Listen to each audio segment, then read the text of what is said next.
ਨੂਰ ਅਫਸ਼ਾਂ ਦੇ ਨੁਸਖੇ ਵਗੈरह ਮਿਲ ਜਾਂਦੇ ਨੇ, ਇਸ ਤੇ ਮੌਜੂਦ ਹੈ ਅਖਬਾਰ ਉਹ ਰਸਾਲਾ? ਅਖਬਾਰ ਮੌਜੂਦ ਹੈ, ਲੇਕਿਨ ਉਹਦੇ ਚ ਕਈ ਅਖਬਾਰ ਮਿਸਿੰਗ ਨੇ ਨਾ। ਚੰਦ ਇੱਕ ਅਖਬਾਰ ਜਿਨ੍ਹਾਂ ਦੀ ਜ਼ਰੂਰਤ ਸੀ ਉਹ ਵਿੱਚੋਂ ਮਿਸਿੰਗ ਸਨ, ਲੇਕਿਨ ਉਹ ਅਖਬਾਰ ਉਹਨਾਂ ਨੇ ਅਪਲੋਡ ਕੀਤੇ ਨੇ ਵੈਬਸਾਈਟ ਤੇ।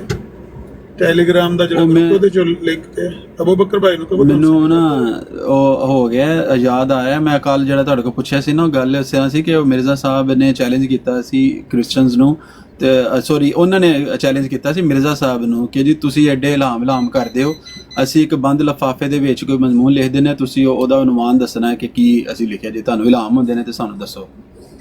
ਤੇ ਉਹਨਾਂ ਨੇ ਕੋਈ ਇਸ਼ਤਿਹਾਰ ਛਾਪਿਆ ਸੀ ਨੂਰ ਅਫਸ਼ਾਂ ਦੇ ਵਿੱਚ, ਤੇ ਮਿਰਜ਼ਾ ਸਾਹਿਬ ਨੇ ਉਹਨਾਂ ਨੂੰ ਕਿਹਾ ਜੀ ਤੁਸੀਂ ਮੇਰੇ ਬੈਤ ਕਰ ਲੈਣਾ, ਠੀਕ ਹੈ ਮੈਂ ਤੁਹਾਨੂੰ ਦੱਸ ਦਿਆਂਗਾ। ਤੇ ਅੱਗੋਂ ਕਹਿੰਦੇ ਜੀ ਉਹ ਫਿਰ ਕੋਈ ਆਏ ਨਹੀਂ ਉਹਨਾਂ ਚੋਂ। ਅੱਛਾ, ਇਹ ਕਿਹੜੇ ਸਾਲ ਦਾ ਵਾਕਿਆ? ਇਹ ਹੈ ਵਾਕਿਆ ਬਿਲਕੁਲ ਮੇਰੇ ਇਲਮ ਚ, ਲੇਕਿਨ ਇਹ ਸਾਲ ਨਹੀਂ ਯਾਦ। 1888 ਦਾ, ਆਈ ਥਿੰਕ 88 ਦਾ ਹੈ ਗਾਲਿਬਨ। ਅੱਛਾ ਨਹੀਂ, ਪਹਿਲੇ ਬਾਬੇ ਨੂੰ ਮੰਨੋ ਤੇ ਫਿਰ ਬਾਬਾ ਜੀ ਜਿਹੜਾ ਕਰਤਾ ਕਰਕੇ ਵਿਖਾਣਗੇ। ਫਿਰ ਕਿਹੋ ਜਿਹੇ ਲੋਕ ਹਿੰਦੂ ਸਨ ਨਾ ਜਿਨ੍ਹਾਂ ਨੇ ਕਿਹਾ ਸੀ, ਹਿੰਦੂ ਸਨ ਨਾ ਜਿਨ੍ਹਾਂ ਨੇ ਕਿਹਾ ਸੀ। ਈਸਾਈਆਂ ਨੇ, ਕ੍ਰਿਸਚੀਅਨ ਸਹੀ ਸੀ। ਕਿਹੜਾ ਸੀ ਬੰਦਾ? उन्होंने नाम नहीं लेते हैं, उन्होंने कहा जी बड़े मशहूर पादरियां ने मुझे चैलेंज किया था कि जी एक बंद लिफाफे के अंदर जलसा आम में एक बंद लिफाफा रखा जाएगा जिसमें मजमून लिखेंगे, तो मिर्ज़ा साहब अगर इसका उन्वान बता दें तो हम इनको मान लेंगे कि वाकई ये सच्चे हैं। लेकिन मैंने जब ये शर्त इस तरह कबूल की कि ये मेरी बैत करेंगे और मुसलमान होंगे, तो ये किसी पादरी या किसी क्रिश्चन की हिम्मत ही ना हुई मेरे मुकाबले पे आने की। ਇਹ ਕਿੱਥੇ ਤੂੰ ਤਹਿਰੀਰ ਤੇ ਦੇਖਦੇ ਹੋ? ਦਿਖਾਓ ਮਲਾਦਾ ਆਇਨਾ ਕਮਲਾਤ ਦੀ ਹੈ। ਜੇ ਬੰਦਾ ਬੈਤ ਕਰ ਲਵੇ ਤੇ ਫਿਰ ਤਾਂ ਉਹਦੇ ਮੁਕਾਬਲੇ ਤੇ ਨਹੀਂ ਨਾ ਆ ਸਕਦਾ। ਮੁਕਾਬਲੇ ਤੇ ਤਾਂ ਹੀ ਆਣਾ ਜਿਹੜਾ ਉਹਨੇ ਵੈਰੀ ਰਹਿਣਾ। ਠੀਕ ਹੋ ਗਿਆ ਜੀ, ਮੈਨੂੰ ਜਵਾਬ ਮਿਲ ਗਿਆ। ਅਸੀਂ ਅੰਜੇ ਮਰਜ਼ਈਆ ਨੂੰ ਰੋਣ ਲੱਗੇ ਆ, ਇਹ ਜ਼ਰੂਰਤ ਹੀ ਇਹੋ ਜਿਹੀ ਹੈ। ਉਸਤਾਦ ਜੀ, ਇੱਕ ਬੰਦਾ ਅਗਰ ਬੈਤ ਕਰ ਲੇਗਾ ਤੇ ਉਹ ਉਹਦੇ ਮੁਕਾਬਲੇ ਤੇ ਆਏਗਾ ਹੀ ਨਹੀਂ, ਠੀਕ ਹੈ? ਜਾਂ ਉਹਦੇ ਉੱਤੇ ਸਵਾਲ ਥੋੜੀ, ਇਤਰਾਜ਼ ਥੋੜੀ ਰੱਖੇਗਾ। ਇਤਰਾਜ਼ ਤੇ ਉਹਦੇ ਰੱਖੇਗਾ ਜਦੋਂ ਮੁਤਰਜ਼ ਹੈ ਔਰ ਉਹਦਾ ਮੁਖਾਲਿਫ ਹੈ। ਜੇ ਇਹਨਾਂ ਦੇ ਬਾਪੂ ਜੀ ਵੀ ਇੰਜ ਦੇ ਸਨ, ਉਹ ਇਹੀ ਕੰਮ ਕਰਦੇ ਗਏ। ਨਹੀਂ, ਮੈਂ ਤਾਂ ਕਹਿੰਦਾ ਕਿ ਇਹ ਆਇਨਾ ਕਮਾਲਾਤ ਇਸਲਾਮ ਤੇ 1893 ਦੀ ਤਹਿਰੀਰ ਹੈ ਨਾ। ਕਿਹੜੇ ਮਸੀਹ ਦਾ ਉਹਨਾਂ ਜ਼ਿਕਰ ਕੀਤਾ? ਕੱਢੋ ਵਾਲਾ ਤਹਿਰੀਰ ਦੇ। ਅਗਰ ਆਇਨਾ ਕਮਾਲਾਤ ਇਸਲਾਮ ਚ ਤੇ ਉਹ 1893 ਦੀ ਹੈ। ਤੇ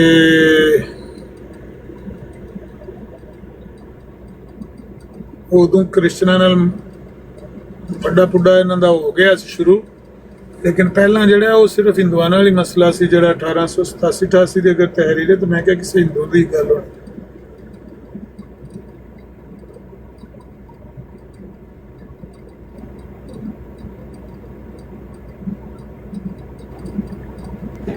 आइना कमलात 274 सफ़ा नंबर है, जिल्द नंबर 5। मैं खोलना एक सेकंड।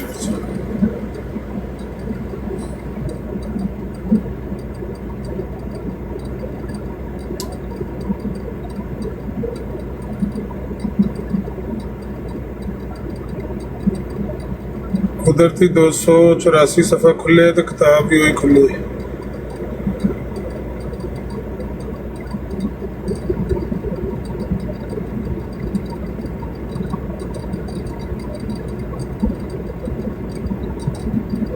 दो सौ 274 सफ़ा जड़ा है मेरे सामने में, ये लिफाफे वाली गल तक नजर नहीं आ रही है। 674 या 274? 674 फिर होना, 274 मेरे सामने खुला है। इधर असद भैया ने वाइट करना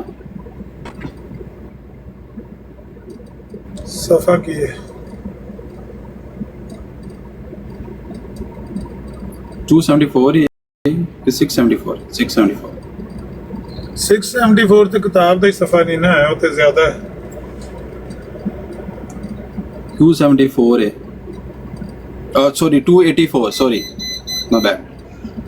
अच्छा यार देख के भी तू कहता 284 नहीं, वो 284 नहीं, स्क्रीन पे नजर नहीं आता। 284। अच्छा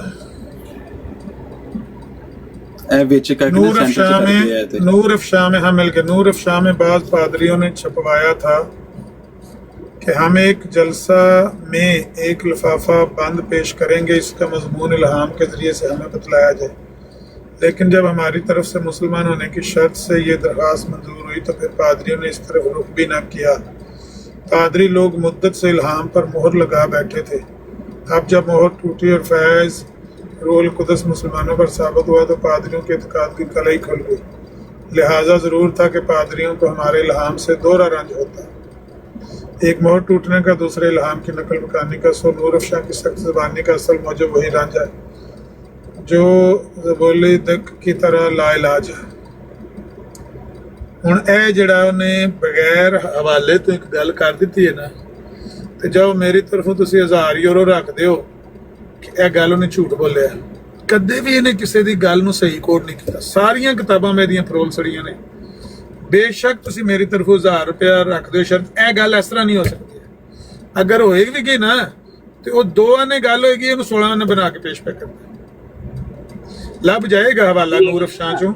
ਨੂਰ ਅਫਸ਼ਾਂ ਦੇ ਵਿੱਚ ਜਿਵੇਂ ਨੇ ਲਿਖਿਆ ਨਾ ਅਖਬਾਰ ਨੇ, ਜੇ ਐਡਾ ਹੁੰਦਾ ਤੇ ਉੱਥੇ ਸਫਾ ਨੰਬਰ, ਵਰਕਾ ਨੰਬਰ, ਜਿਲਦ ਇਹ ਉਹ ਸਾਰੀ ਲਿਖ ਕੇ ਕਰਦੇ ਕਿ ਜੀ ਉੱਥੇ ਇਹਨਾਂ ਨੇ ਦਿੱਤਾ ਇਸ਼ਤਿਹਾਰ। हाँ, ਇਹ ਹਵਾਲਾ ਖਾਲੀ ਜਾਂ फरलूजा दे देना, ਜਿਵੇਂ कि जी बाज़ हदीसों में भी आया है, जी बाज़ कुरान में भी इशारे मिलते हैं। मतलब ਇਹ ਉਹ ਜਿਹੜੀਆਂ ਕਿ ਨਾ ਹਵਾਈ ਗੱਲਾਂ ਨੇ ਜਿਹਦਾ ਪਿੱਛੇ ਕੋਈ ਰਿਕਾਰਡ ਨਹੀਂ ਹੁੰਦਾ। मैं ਤੁਹਾਨੂੰ ਇਹਦਾ ਨਾ ਕਲੂ ਦੇਣਾ ਵਾ ਕਿ ਕਿੱਥੇ ਲੱਭ ਸਕਦਾ, ਠੀਕ ਹੈ? ਕਿਉਂਕਿ ਗੱਲ ਤੇ ਉਹ ਕਰਦਾ ਹੈ ਪਿਆ 1888 ਵਾਲੀ ਜਿਹੜੀ ਮੁਹੰਮਦੀ ਬੇਗਮ ਵਾਲੀ, ਲੇਕਿਨ ਜਿਹੜੀ ਉਹ ਇਹ ਗੱਲ ਪਿਆ ਕਰਦਾ ਹੈ ਨਾ ਨੂਰ ਅਫਸ਼ਾਂ ਵਾਲੀ, ਇਹ ਹੋ ਸਕਦਾ ਹੈ ਕਿ 1888 ਤੋਂ ਬਾਅਦ ਦੀ ਗੱਲ ਹੋਵੇ, 90, 91, 92, 93 ਦੀ ਹੋਵੇ। ਇਹਨੂੰ ਤਲਾਸ਼ ਕਰਨਾ ਮੁਸ਼ਕਲ ਹੈ ਜਦ ਤੱਕ ਇਹਦਾ ਰੈਫਰੈਂਸ ਨਾ ਹੋਵੇ ਕਿ ਕਿਹੜੇ ਸਾਲ ਦੀ ਗੱਲ ਹੈ, ਕਿਹੜੇ ਪਾਦਰੀ ਦੀ ਗੱਲ ਹੈ।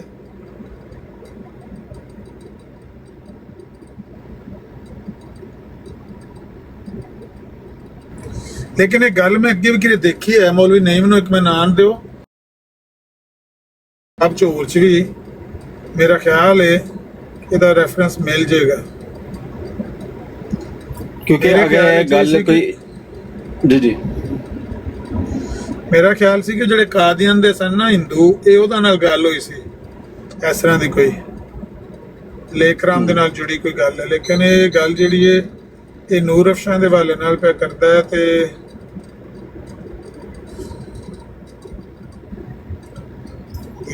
ਪਾਦਰੀਆਂ ਦਾ ਜ਼ਿਕਰ ਕਰਕੇ ਅਗਰ ਇਸ ਤਰ੍ਹਾਂ ਦਾ ਇਸ਼ਤਿਹਾਰ ਉਹਨਾਂ ਨੇ ਛਾਪਿਆ ਸੀ ਤੇ ਇਹਦੇ ਬਦਲੇ ਚ ਮਿਰਜ਼ਾ ਸਾਹਿਬ ਨੇ ਜੇ ਇਹ ਤਹਿਰੀਰ ਲਿਖੀ ਤੇ ਉਹਨਾਂ ਨੇ ਵੀ ਮੁਕਾਬਲੇ ਚ ਇਹਦਾ ਜਵਾਬ ਦਿੱਤਾ ਹੀ ਹੋਣਾ ਨਾ। ਯਕੀਨਨ ਦਿੱਤਾ ਹੈਗਾ।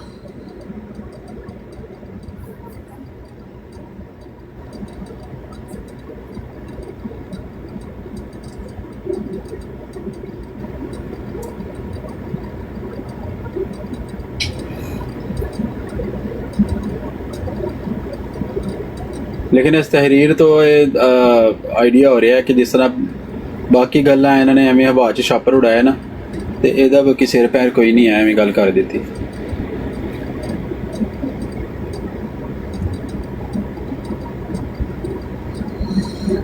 ਇਹਦੇ ਵਿੱਚ ਵੀ ਉਹਨੇ 100% ਹੇਰਾਫੇਰੀ ਕੀਤੀ ਹੋਏਗੀ ਔਰ ਤੁਸੀਂ ਬੜੀ ਅੱਛੀ ਇੱਕ ਚੀਜ਼ ਪੜ੍ਹੀ ਹੈ। ਇਹਨੂੰ ਥੋੜਾ ਜਿਹਾ ਟਟੋਲੋਗੇ ਤੇ ਮਿਲ ਜਾਏਗੀ ਤੇ ਇਹਦੀ ਇੱਕ ਨਵੀਂ ਵਾਰਦਾਤ ਸਾਹਮਣੇ ਆਵੇਗੀ।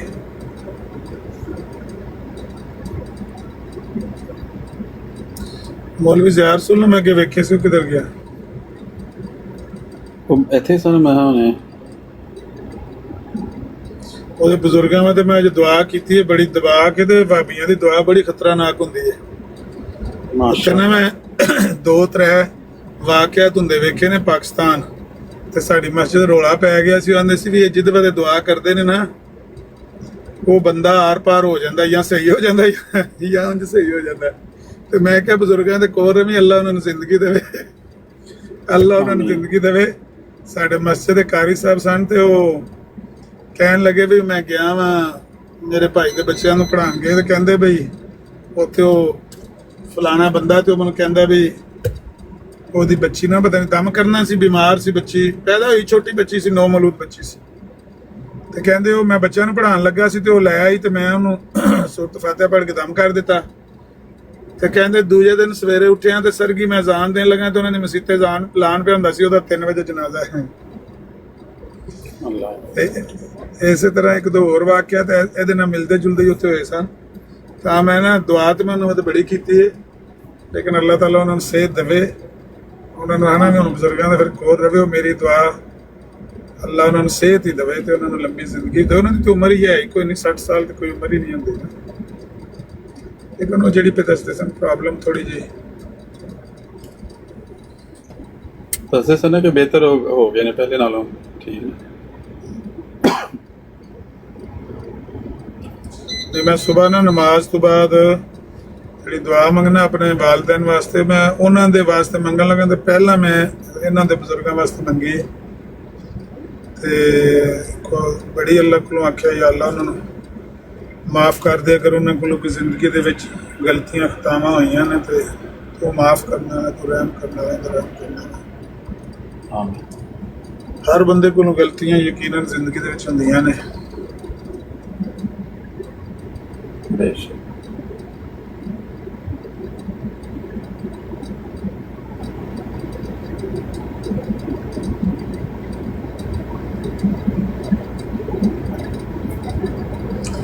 ਅੱਛਾ, ਇੱਕ ਹੋਰ ਹੈ ਜਿਹੜਾ ਮਿਰਜ਼ਾ ਸਾਹਿਬ ਨੇ ਉਹ ਕਹਿੰਦੇ ਨੇ ਕਿ हज़रत ईसा अला नबीना अलैहिस्सलातु वस्सलाम और हज़रत मूसा अला नबीना अलैहिस्सलातु वस्सलाम भी जिंदा होते तो नबी पाक अलैहिस्सलातु वस्सलाम की तरफ उन्होंने मंसूब की थी ना गल कि मेरी इताअत के बगैर उनका कोई चारा ना था।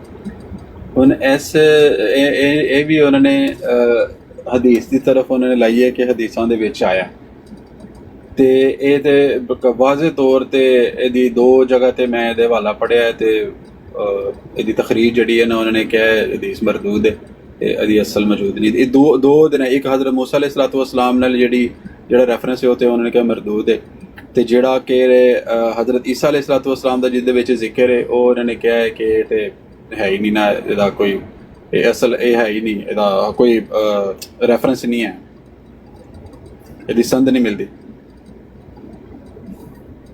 ਤੇ ਇਹਨੂੰ ਮਿਰਜ਼ਾ ਸਾਹਿਬ ਨੇ ਉੱਥੇ ਦਲੀਲ ਦੇ ਤੌਰ ਤੇ ਪੇਸ਼ ਕੀਤਾ ਹੈ ਕਿ ਜੀ ਦੇਖੋ ਹਦੀਸਾਂ ਦੇ ਵਿੱਚ ਵੀ ਮੌਜੂਦ ਹੈ ਕਿ ਈਸਾ ਅਲੈਹਿਸਸਲਾਮ ਬਹੁਤ ਹੋ ਗਏ।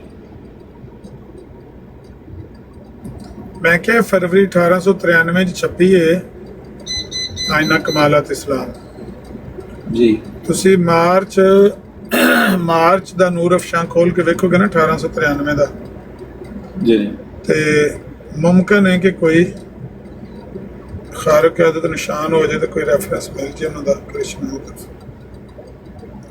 ਝੂਠ ਬਹੁਤ ਬੋਲਦਾ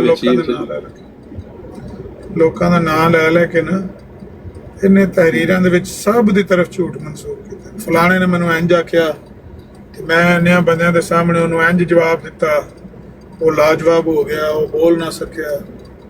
ਇਹਨਾਂ ਫੇਰੀਆਂ ਕੀਤੀਆਂ।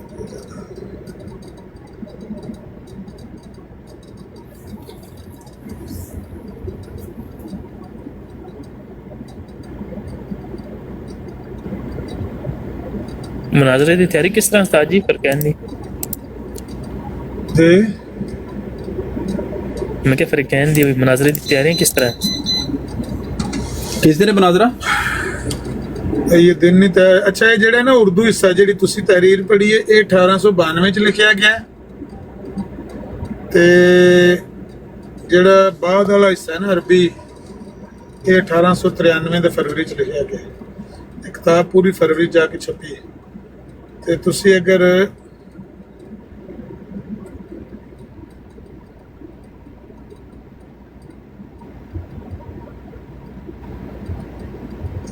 ਇਹਨਾਂ ਨੂੰ 93 ਦੇ ਮਾਰਚ ਚ ਨਾ ਮਿਲਿਆ ਤੇ 92 ਵਾਲਾ ਵੀ ਸਾਰੇ ਸਾਲ ਦੇ ਨਾ ਨੂਰ ਅਫਸ਼ਾਂ ਚੈੱਕ ਕਰ ਲਿਆ ਜੀ, ਨਜ਼ਰ ਮਾਰਿਆ ਜੀ। 92 93 ਦੋਨੋਂ ਚੈੱਕ ਕਰ ਲਾਂਗੇ।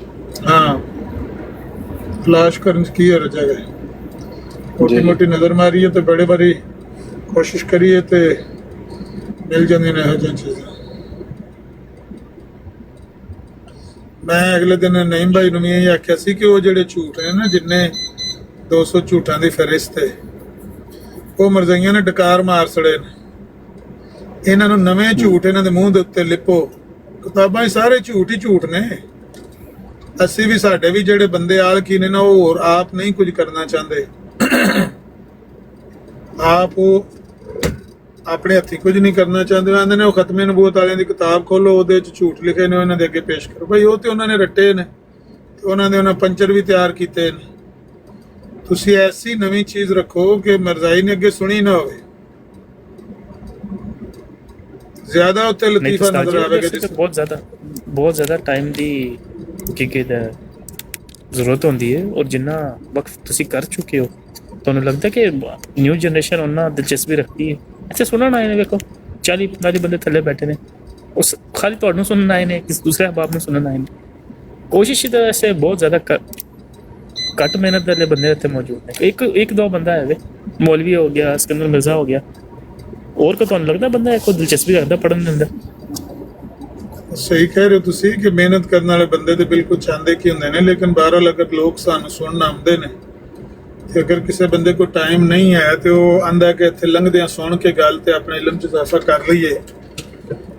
ਅਸੀਂ ਅਗਰ ਕੋਸ਼ਿਸ਼ ਕਰਾਂਗੇ ਤੇ ਉਹ ਸਾਡੇ ਵਾਸਤੇ ਵੀ ਸਦਕਾ ਜਾਰੀਆ ਬਣੇਗਾ ਨਾ, ਇਲਮੇ ਨਾਫੇ ਸਾਡੇ ਵਾਸਤੇ ਵੀ ਸਦਕਾ ਜਾਰੀਆ ਬਣੇਗਾ, ਤੇ ਉਹਨਾਂ ਦੇ ਵੀ ਇਲਮ 'ਚ ਇਜ਼ਾਫਾ ਹੋ ਜਾਏਗਾ। ਖਤਮੇ ਨਬੂਵਤ ਦਾ ਕੰਮ ਵੀ ਵੱਧ ਜਾਏਗਾ, ਰੱਦੇ ਕਾਦੀਆਨੀਅਤ ਹੋਰ ਤੇਜ਼ ਹੋ ਜਾਏਗੀ, ਲੋਕਾਂ ਨੂੰ ਨਵੇਂ ਇਹਦੇ ਝੂਠ ਤੇ ਦਜਲ ਤੇ ਫਰੇਬ ਇਹਨਾਂ ਦੀਆਂ ਅੱਖਾਂ ਦੇ ਸਾਹਮਣੇ ਆਣਗੇ।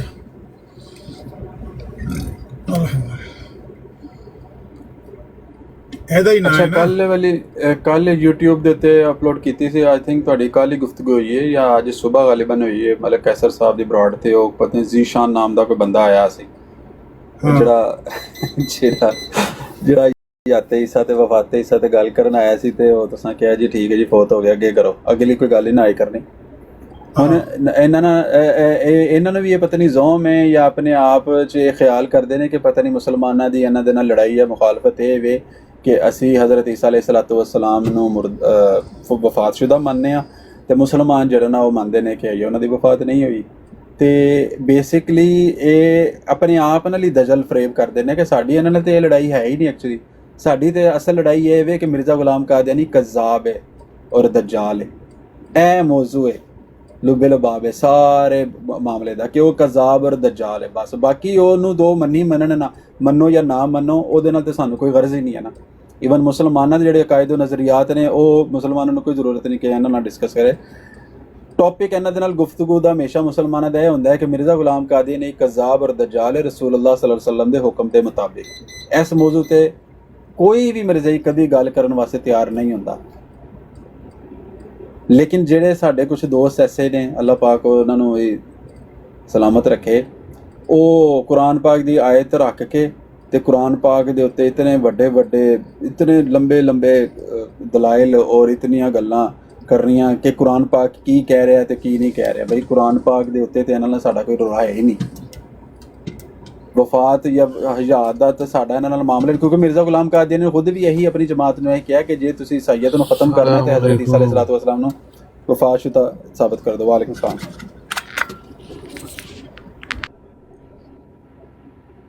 ਲੇਕਿਨ ਮਿਰਜ਼ਾ ਗੁਲਾਮ ਕਾਦੀਆਨੀ ਦੀ ਤਹਿਰੀਰਾਂ ਦੇ ਉੱਤੇ ਜਿਹੜੀ ਅਸਲ ਗੁਫ਼ਤਗੂ ਹੋਣੀ ਚਾਹੀਦੀ ਹੈ, ਜਿਹੜਾ ਕਿ ਅਸਲ ਮੈਟਰ ਹੈ, ਤੇ ਉਹਦੇ ਤੇ ਉਸ ਤਰ੍ਹਾਂ ਗੱਲ ਹੁੰਦੀ ਨਹੀਂ।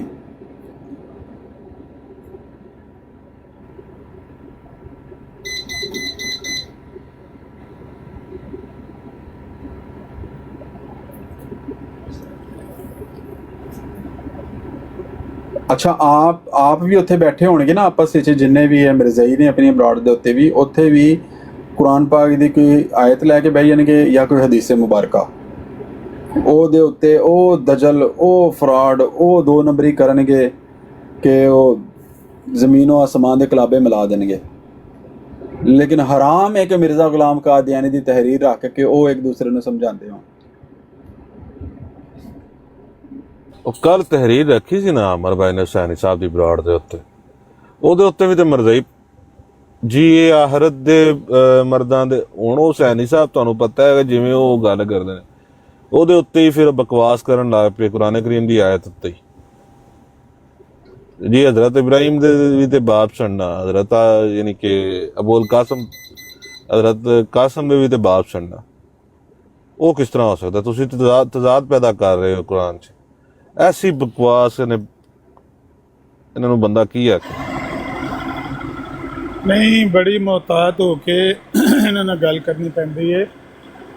ਕਿਉਂਕਿ ਉਹਨਾਂ ਦਾ ਜਿਹੜਾ ਨਾ ਝਾਕਾ ਭੱਜ ਗਿਆ ਹੈ ਸ਼ਰੀਅਤ ਦੇ ਉੱਤੇ ਬਦਜ਼ੁਬਾਨੀ ਕਰਨ ਵਿੱਚ ਨਾ। ਇਹ ਝਾਕਾ ਹੀ ਹੁੰਦਾ ਹੈ ਜਿੰਨੀ ਦੇਰ ਤੱਕ ਬੰਦੇ ਦੇ ਦਿਲ 'ਚ ਸ਼ਰਮ, ਹਯਾ, ਡਰ, ਖੌਫ ਹੋਵੇ ਨਾ, ਉਹ ਬੇਹਯਾਈ ਨਹੀਂ ਕਰਦਾ। ਜਦੋਂ ਇੱਕ ਦੋ ਵਾਰੀ ਕਰ ਲਵੇ ਫਿਰ ਉਹਦਾ ਝਾਕਾ ਭੱਜ ਜਾਂਦਾ, ਫਿਰ ਉਹ ਸਮਝਦਾ ਵੀ ਅੱਗੇ ਕੀਤੀ, ਅੱਗੇ ਕੀ ਹੋਇਆ, ਕਿਹੜੀ ਮੇਰੀ ਲੱਤ ਭੱਜ ਗਈ ਹੈ, ਫਿਰ ਉਹਦਾ ਮੂੰਹ ਖੁੱਲ ਜਾਂਦਾ। ਹੁਣ ਮਿਰਜ਼ਾਈਆਂ ਦਾ ਜਿਹੜਾ ਟਿਕਟੌਕ ਦੇ ਉੱਤੇ ਮੂੰਹ ਖੁੱਲੇ ਆ ਨਾ, ਇਹਨਾਂ ਦੀ ਬੇਹਯਾਈ ਔਰ ਬੇਗੈਰਤੀ ਤੋਂ ਬਚਣ ਵਾਸਤੇ ਅਲਫਾਜ਼ ਦਾ ਚੁਣਾਵ ਬਹੁਤ ਇhtiyਾਤ ਨਾਲ ਕਰਨ ਦੀ ਜ਼ਰੂਰਤ ਹੁੰਦੀ ਹੈ। ਦੇਖੋ ਕੱਲ ਇੱਕ ਆਏ ਸਨ ਸਾਡੇ ਭਾਈ ਅਸਲਮ ਚੀਮਾ ਸਾਹਿਬ,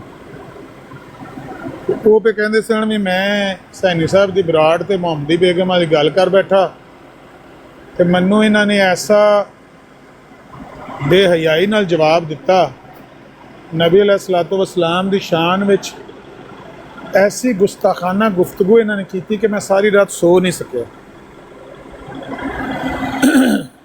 ਹੁਣ ਉਹ ਬੰਦਾ ਜਿਹੜਾ ਹੈ ਉਹ ਆਪਣੇ ਈਮਾਨੀ ਜਜ਼ਬੇ ਦਾ ਇਜ਼ਹਾਰ ਤੇ ਬਹੁਤ ਅੱਛਾ ਕਰ ਰਿਹਾ ਹੈ ਔਰ ਉਹਦੇ ਈਮਾਨੀ ਜਜ਼ਬੇ ਨੂੰ ਸਲਾਮ ਵੀ ਕਰਨ ਤੇ ਦਿਲ ਕਰਦਾ ਹੈ ਕਿ ਉਹਨੂੰ ਇੰਨੀ ਤਕਲੀਫ ਹੋਈ ਨਬੀ ਪਾਕ ਦੀ ਤੋਹੀਨ ਸੁਣ ਕੇ, ਗੁਸਤਾਖੀ ਸੁਣ ਕੇ, ਕਿ ਉਹ ਸਾਰੀ ਰਾਤ ਬਿਸਤਰ ਤੇ ਕਰਵਟਾਂ ਬਦਲਦਾ ਰਿਹਾ ਕਿ ਕੈਸੇ ਗੰਦੇ ਲੋਕ ਨੇ, ਕਿਹਨਾਂ ਨਾਲ ਮੈਂ ਗੱਲ ਕਰ ਬੈਠਾ ਵਾਂ ਤੇ ਮੈਂ ਕਿਉਂ ਕੀਤੀ। ਲੇਕਿਨ ਮੈਂ ਉਹਨਾਂ ਨੂੰ ਕਹਿ ਰਿਹਾ ਸੀ, ਚੀਮਾ ਸਾਹਿਬ ਮੈਨੂੰ ਗੱਲ ਯਾਦ ਆ ਗਈ ਹੈ ਜਿਹੜੀ ਤੁਸੀਂ ਕੀਤੀ ਸੀ, ਤੁਸੀਂ ਉਹਦੇ 'ਚ ਇੱਕ ਲਫ਼ਜ਼ ਇਸਤੇਮਾਲ ਕੀਤਾ ਸੀ ਲਵ ਸਟੋਰੀ ਦਾ। ਮੁਹੰਮਦੀ ਬੇਗਮ ਵਾਲੀ ਲਵ ਸਟੋਰੀ ਦੇ ਬਾਰੇ ਤੁਸੀਂ ਦੱਸੋ ਕਿ ਮਿਰਜ਼ਾ ਸਾਹਿਬ ਨੇ ਇਹ ਕਿਉਂ ਕੰਮ ਕੀਤਾ।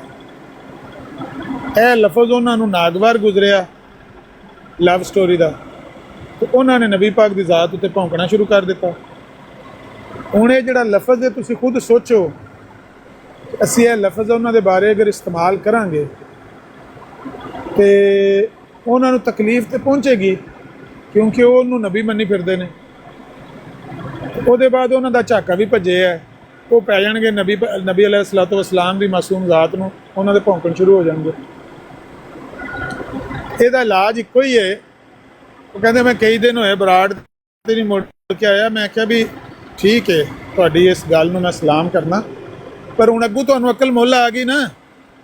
ਅੱਗੂ ਜਦੋਂ ਤੁਸੀਂ ਲਫ਼ਜ਼ ਇਸਤੇਮਾਲ ਕਰੋਗੇ ਇੰਤਹਾਈ ਮੁਹਤਾਤ ਅਲਫਾਜ਼ ਇਸਤੇਮਾਲ ਕਰੋ ਔਰ ਇਹ ਸੋਚ ਕੇ ਕਰੋ ਕਿ ਇਹਨਾਂ ਲਫ਼ਜ਼ਾਂ ਦਾ ਅੱਗੂ ਕੀ ਰਿਐਕਸ਼ਨ ਆਵੇਗਾ। ਇਹ ਉਹਨਾਂ ਦਾ ਇੱਕ ਮਿਜ਼ਾਜ ਸਾਹਮਣੇ ਆ ਗਿਆ ਤੁਹਾਡੇ ਸਾਹਮਣੇ। ਮਿਰਜ਼ਾਈਅਤ ਦਾ ਮਿਜ਼ਾਜ ਹੈ ਕਿ ਤੁਸੀਂ ਜੋ ਸਵਾਲ ਮਿਰਜ਼ਾ ਕਾਦੀਆਨੀ ਦੇ ਬਾਰੇ ਕਰਨਾ ਹੈ, ਜਿਨ੍ਹਾਂ ਲਫ਼ਜ਼ਾਂ ਨਾਲ ਕਰਨਾ ਹੈ, ਇਹਨਾਂ ਲਾਂਤੀਆਂ ਨੇ ਉਹੀ ਲਫ਼ਜ਼ ਇਮਾਮ ਅਲ ਅੰਬਿਆ ਦੀ ਤਰਫ ਉਛਾਲਨੇ, ਬਲਕਿ ਉਹਦੇ ਤੋਂ ਵੱਧ ਕੇ ਕਰਨਗੇ ਹਰਕਤ। ਇਸ ਲਈ ਹੁਣ ਤੁਹਾਡੇ ਹੱਥ ਵਿੱਚ ਤੁਸੀਂ ਆਪਣੇ ਨਬੀ ਦੀ ਇੱਜ਼ਤ ਇਹਨਾਂ ਕੋਲੋਂ ਕਿੰਝ ਬਚਾਣੀ ਹੈ, ਇਹ ਤੇ ਹੁਣ ਹਲਕੇ ਹੋਏ ਪਏ। ਤੇ ਮੈਂ ਤੁਹਾਨੂੰ ਗਲਤ ਨਹੀਂ ਕਹਿ ਰਿਹਾ, ਮੈਂ ਤੁਹਾਨੂੰ ਸਿਰਫ ਹਮਦਰਦੀ ਨਾਲ ਇਹ ਕਹਿ ਰਿਹਾ ਇਹਨਾਂ ਤੋਂ ਹੁਣ ਇhtiyਾਤ ਕਰੋ। ਇਹੋ ਹੀ ਗੱਲ ਮੈਂ ਅਸਲ ਦੇ ਵਿੱਚ ਉਹ ਸੁਣਾਈ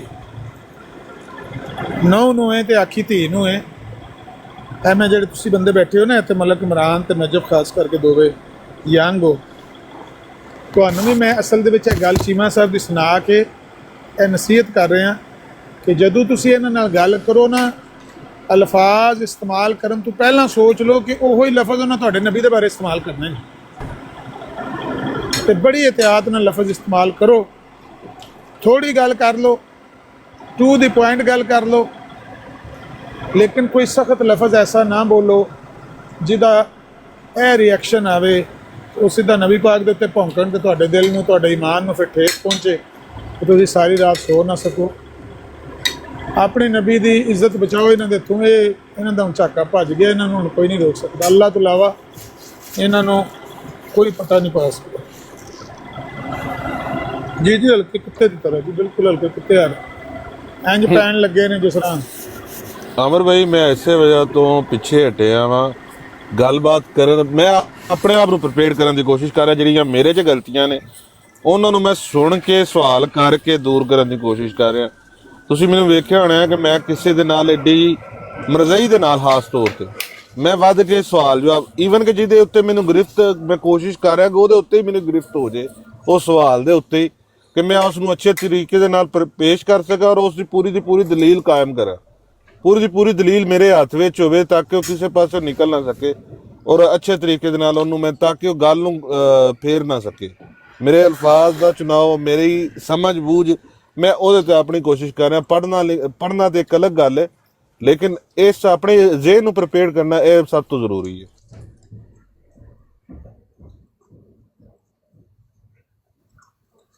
ਫਿਰ ਦੂਜੀ ਗੱਲ ਹੈ ਕਿ ਤੁਹਾਡੇ ਕੋਲ ਆਪਸ਼ਨਲ ਕੁਐਸਚਨ ਹੋਣੇ ਚਾਹੀਦੇ ਨੇ।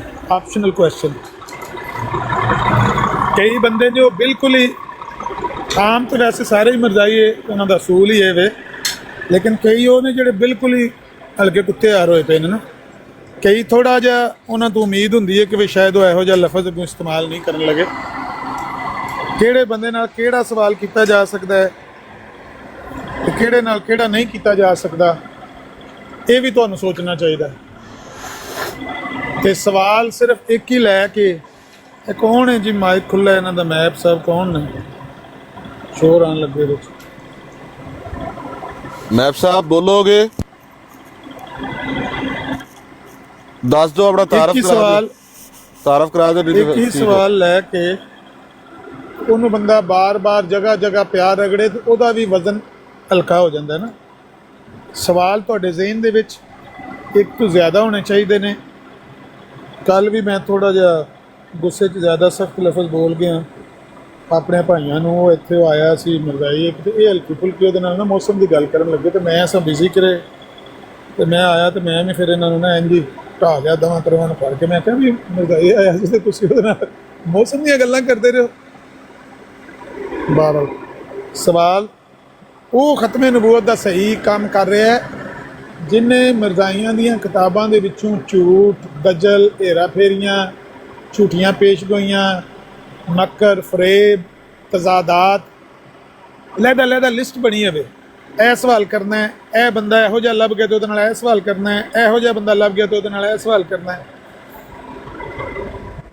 ਇਹ ਤੁਹਾਡੇ ਕੋਲ ਉਹਨਾਂ ਦੀ ਜ਼ਿਹਨ ਦੇ ਵਿੱਚ ਜਾਂ ਹੱਥ ਦੇ ਵਿੱਚ ਫਹਿਰਿਸਤ ਹੋਣੀ ਚਾਹੀਦੀ ਹੈ ਕਿ ਬਈ ਮੈਂ ਇਹਨਾਂ ਸਵਾਲਾਂ 'ਚੋਂ ਕੋਈ ਵੀ ਸਵਾਲ ਕਿਸੇ ਵੇਲੇ ਪੁੱਛਣਾ ਹੈ। ਜੋ ਹੀ ਬੰਦਾ ਲੱਭ ਜੇ, ਜਿੱਥੇ ਬੰਦਾ ਲੱਭ ਜੇ, ਖਤਮੇ ਨਬੂਵਤ ਦਾ ਮੁਜਾਹਿਦ ਹੋਵੇ ਜਿਹੜਾ ਹਮਾ ਵਕਤ ਤਿਆਰ ਹੋਵੇ, ਮੁਸਤੈਦ ਹੋਵੇ, ਜਿੱਥੇ ਮਰਜ਼ੀ ਮਿਲਿਆ ਠੱਕ ਮਾਰੀ ਸੱਟ। ਇਹ ਹੀ ਸਾਰਾ ਦਜਲ ਔਰ ਫਰੇਬ ਦਾ ਇੱਕ ਕੁਤਬਖਾਨਾ ਤਿਆਰ ਕੀਤੇ ਹੈ। ਕੋਈ ਕਿਤਾਬ ਖੋਲ ਕੇ ਵੇਖ ਲਓ, ਹਰ ਕਿਤਾਬ ਦੇ ਵਿੱਚ ਹੇਰਾ ਫੇਰੀ ਕੀਤੀ। ਇਹ ਰਾਤੀ ਮੈਂ ਸੀਰਤੁਲ ਮਹਿਦੀ ਖੋਲ ਕੇ ਵੇਖਣ ਲੱਗਿਆ, ਮਤਲਬ ਮੈਂ ਕੋਈ ਖਾਸ ਚੀਜ਼ ਵੀ ਨਹੀਂ ਸੀ ਪਿਆ ਦੇਖਦਾ ਉਸ ਵੇਲੇ ਨਾ। ਹੁਸੈਨੀ ਸਾਹਿਬ ਦੀ ਬਰਾੜ ਤੇ ਮੈਂ ਬੈਠਿਆ ਸੀ ਤੇ ਮੈਂ ਉਹ ਸਵਾਲ ਕਰਕੇ ਤੇ ਮਿਊਟ ਕਰ ਛੜਿਆ ਵੀ ਚਲੋ ਹੁਸੈਨੀ ਸਾਹਿਬ ਪੁੱਛ ਲੈਣਗੇ ਇਹਨਾਂ ਨੂੰ, ਇਹ ਬਦਤਮੀਜ਼ ਜਿਹੇ ਨੇ, ਜਵਾਬ ਤੇ ਦਿੰਦੇ ਕੋਈ ਨਹੀਂ। ਕੋਈ ਇੰਝ ਹੀ ਮੇਰੇ ਸਾਹਮਣੇ ਸੀਰਤੁਲ ਮਹਿਦੀ ਆ ਗਈ ਤੇ ਮੈਂ ਖੋਲ ਲਈ। ਉਹ ਦੁਬਾਰਾ ਲੱਭ ਜੇਗੀ ਰਵਾਇਤ। ਅਬਦੁੱਲਾ ਸਨੋਰੀ ਇਹਦਾ ਇੱਕ ਬੜਾ ਮਸ਼ਹੂਰ ਔਰ ਮਾਰੂਫ ਮੁਰੀਦ ਸੀ ਔਰ ਸੀਰਤੁਲ ਮਹਿਦੀ 'ਚ ਉਹਦੇ ਨਾਂ ਦੀਆਂ ਬਹੁਤ ਜ਼ਿਆਦਾ ਰਵਾਇਤਾਂ ਮੌਜੂਦ ਨੇ। ਅਬਦੁੱਲਾ ਸਨੋਰੀ, ਮੀਆਂ ਅਹਿਮਦ ਦੇ ਨਾਂ ਦੀਆਂ ਤੇ ਅਬਦੁੱਲਾ ਸਨੋਰੀ, ਜ਼ਿਆਦਾਤਰ ਇਹਦੇ ਇਹਨਾਂ ਦੋਵਾਂ ਦੀਆਂ। ਇਹ ਹਰ ਵੇਲੇ ਮਿਰਜ਼ਾ ਦੇ ਨਾਲ ਹੀ ਰਹਿੰਦੇ ਸਨ, ਐਂ ਸਮਝ ਲਓ ਵੀ ਚੇਲੇ ਸਨ। ਉਹ ਅਬਦੁੱਲਾ ਸਨੋਰੀ ਦੇ ਬਾਰੇ ਲਿਖਿਆ ਹੈ ਕਿ ਉਹ ਜਦੋਂ ਮਿਰਜ਼ਾ ਕਾਦੀਆਨੀ ਕੋਲ ਆਇਆ ਉਹਦੀ ਉਮਰ 17-18 ਸਾਲ ਸੀ। ਵਿਆਹ ਉਹਨੇ ਕੀਤੇ ਸੀ ਤੇ ਦੂਜੇ ਵਿਆਹ ਦੀ ਖਾਹਿਸ਼ ਰੱਖਦਾ ਸੀ ਤੇ ਮੁਆਸ਼ਰੇ 'ਚ ਦੂਜਾ ਵਿਆਹ ਅੱਛਾ ਨਹੀਂ ਸੀ ਸਮਝਿਆ ਜਾਂਦਾ ਕਿ ਬਈ ਅਗਰ ਆਲਰੇਡੀ ਬੀਵੀ ਮੌਜੂਦ ਹੈ ਘਰ ਤੇ ਦੂਜਾ ਵਿਆਹ ਕਿਉਂ ਕਰਨਾ ਹੈ। ਤੇ 17-18 ਸਾਲ ਦਾ ਮੁੰਡਾ ਹੈ ਇਹ ਮਰੀਜ਼ ਜੇ ਮਿਰਜ਼ਾ ਕਾਦੀਆਨੀ ਦਾ। 17-18 ਸਾਲ ਦਾ ਮੁੰਡਾ ਹੈ, ਇੱਕ ਵਿਆਹ ਉਹਨੇ ਖੜਕਾਏ ਹੈ ਤੇ ਦੂਜੇ ਦੀ ਉਹਦੀ ਤਿਆਰੀ ਹੈ। ਤੇ ਉਹ ਆ ਕੇ ਮਿਲਿਆ 1883 ਵਿੱਚ ਮਿਰਜ਼ਾ ਕਾਦੀਆਨੀ। ਜਦੋਂ ਬਰਾਹੀਨੇ ਆਮਦੀਆ ਮਿਰਜ਼ਾ ਕਾਦੀਆਨੀ ਲਿਖਦਾ ਸੀ ਪਿਆ, 1884 ਵਿੱਚ ਉਹ ਖਤਮ ਹੋ ਗਈ ਨਾ ਲਿਖਾਈ ਉਹਦੀ, 84 ਚਾਰੇ ਜਿਲਦਾਂ ਚੱਲ। ਤੇ ਉਹ ਆ ਕੇ ਆਂਦਾ ਵੀ ਹਜ਼ਰਤ ਜੀ ਮੈਂ ਨਾ ਫਲਾਣੀ ਜਗ੍ਹਾ ਤੋਂ ਆ ਤੇ ਮੈਂ ਇੱਕ ਵਿਆਹ ਕੀਤੇ ਹੈ ਤੇ ਮੈਂ ਵਿਆਹ ਹੋਰ ਕਰਨਾ ਚਾਹੁੰਦਾ। ਤੇ ਹਜ਼ਰਤ ਸਾਹਿਬ ਕਹਿੰਦੇ ਨੇ ਵੀ ਅਸੀਂ ਵੀ ਕੀਤੇ ਆ ਤੇ ਅਸੀਂ ਵੀ ਇੱਕ ਹੋਰ ਕਰਨਾ ਚਾਹੁੰਦੇ ਹਾਂ। ਚਲੋ ਜੀ, ਗੁਰੂ ਤੇ ਚੇਲਾ ਲਾਲਚੀ ਤੇ ਦੋਵੇਂ ਖੇਡਣ ਦਾ। ਇਹਨਾਂ ਦੀ ਤਿਆਰੀ ਹੋ ਗਈ ਤੇ ਉਹਨੇ ਦੱਸਿਆ, ਮੁੰਡੇ ਨੇ 18 ਸਾਲਾ ਮੁੰਡੇ ਨੇ ਦੱਸਿਆ ਕਿ ਮੈਂ ਮਾਮੇ ਦੇ ਘਰ ਕਰਨਾ ਚਾਹੁੰਦਾ। ਗੱਲ ਮਾਮਾ ਹੀ ਦੱਸਿਆ ਸੀ, ਇਸਮਾਈਲ ਉਹਦਾ ਨਾਂ ਸੀ। ਉਹਦੇ ਘਰ ਮੈਂ ਵਿਆਹ ਕਰਨਾ ਚਾਹੁੰਦਾ। ਤੇ ਮਿਰਜ਼ਾ ਕਾਦੀਆਨੀ ਕਹਿੰਦਾ ਵੀ ਠੀਕ ਹੈ, ਅੱਛੀ ਗੱਲ ਹੈ, ਉਹਨੂੰ ਮੈਂ ਜਾਣਨਾ ਵਾਂ ਤੇ ਮੈਂ ਉਹਨੂੰ ਕਹਿਣਾ ਵਾਂ ਤੇ ਉਹ ਤੇਰੇ ਨਾਲ ਪਿਆਰ ਮੁਹੱਬਤ ਵਾਲਾ ਸਲੂਕ ਕਰੇਗਾ ਤੇ ਤੈਨੂੰ ਰਿਸ਼ਤਾ ਦੇ ਦੇਗਾ। ਇੱਕ ਮਿੰਟ ਜ਼ਰਾ ਹੋਲਡ ਰੱਖੋ।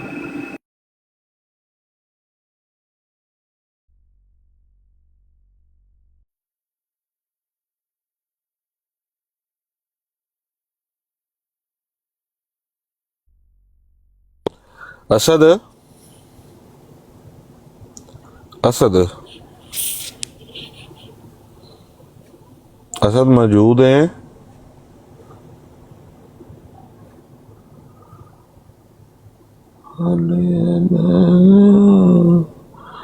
नबी हैरुल वरा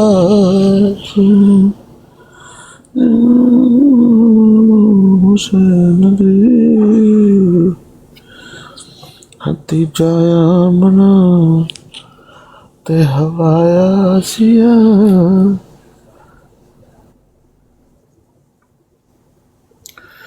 शायस्त ज़हरा दलाले अपनी माँ दीवाना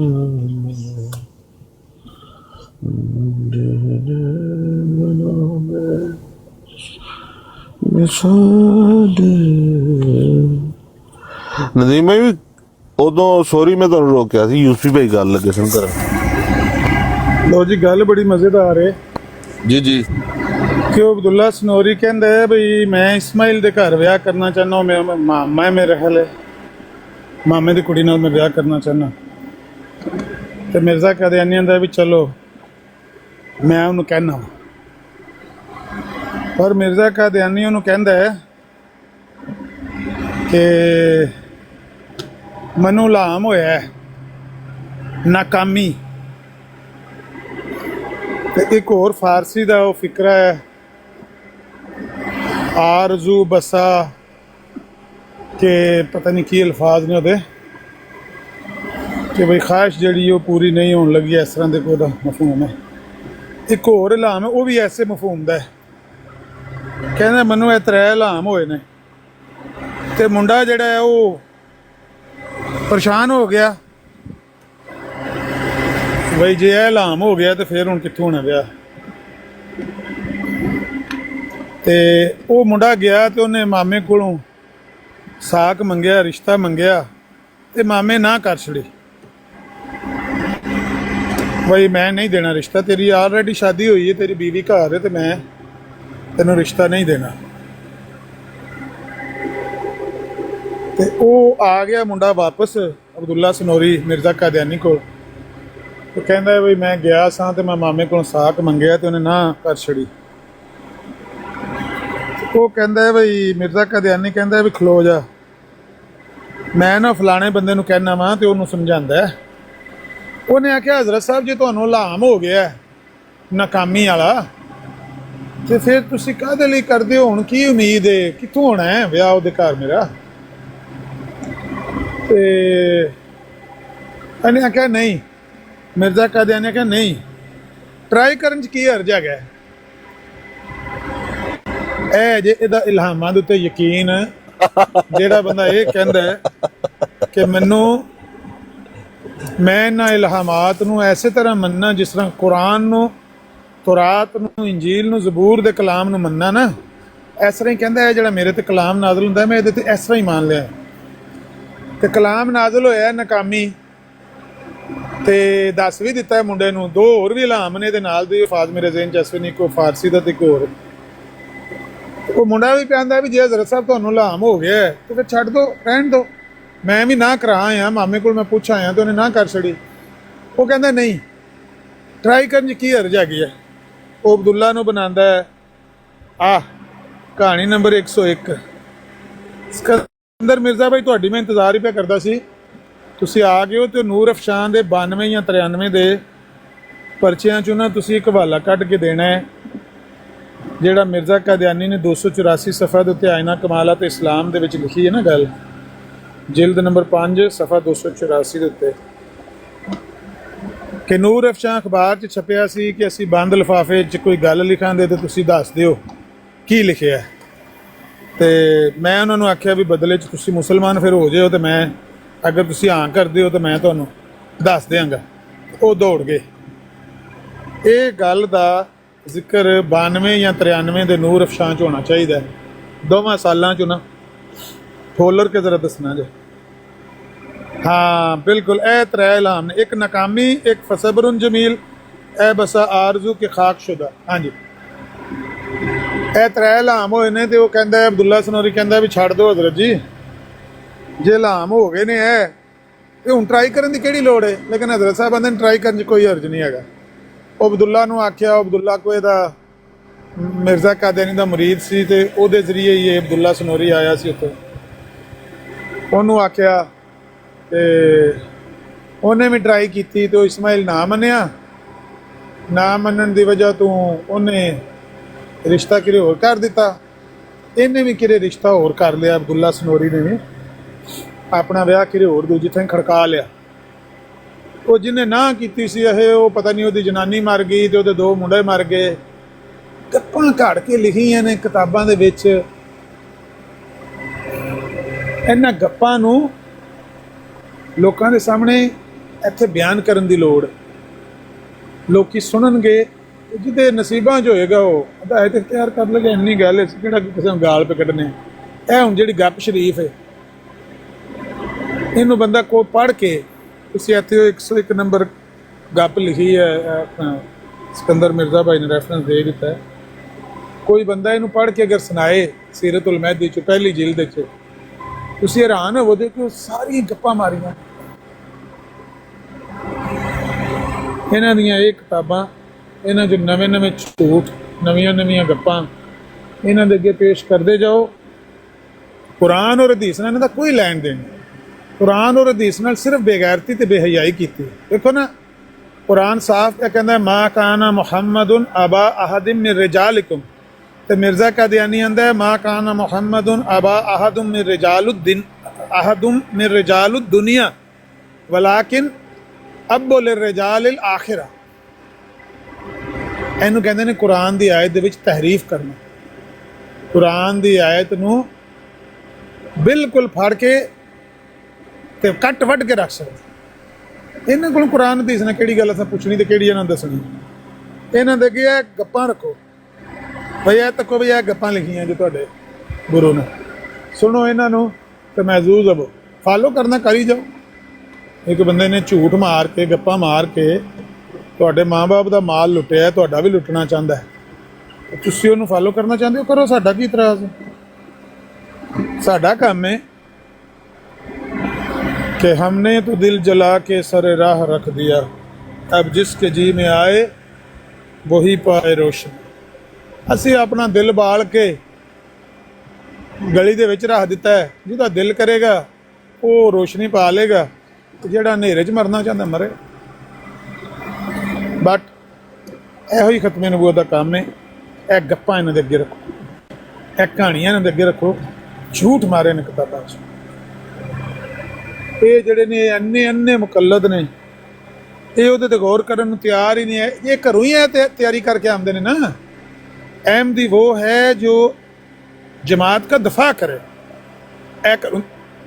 घरों तैयारी होंदी निकलन लग्या, टिक टाक ध्यान तो पहले यह असूल घर पेश किया जाता है कि अहमदी वो है जो जमात का दफा करे। यानी जो भी हजरत साहब ने चवल मारी हुई है, गप मारी हुई है, जिस तरह की भी है, उसके ऊपर कोई पंचर लगाओ, कोई ऐसी तवील करो, कोई थुक लगा के जोड़ दो, लेकिन उसका दफा करो। ये नहीं कहना कि ये गलत लिखा हुआ है। जो ये कहेगा कि गलत लिखा हुआ है वो तो फिर अहमदी नहीं ना, वो तो फिर मुरतद हो गया ना। है जिन्हों का सूल। इसके लिए है जेडे बंदे ने इस काम आते हैं, जेडे सुनने वाले ने खामोश बैठ के सुनते हैं।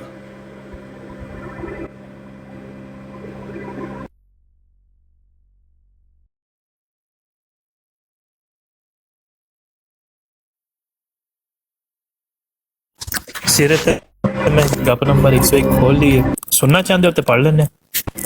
ਸੁਣਾਓ ਸੁਣਾਓ ਸੁਣਾਓ।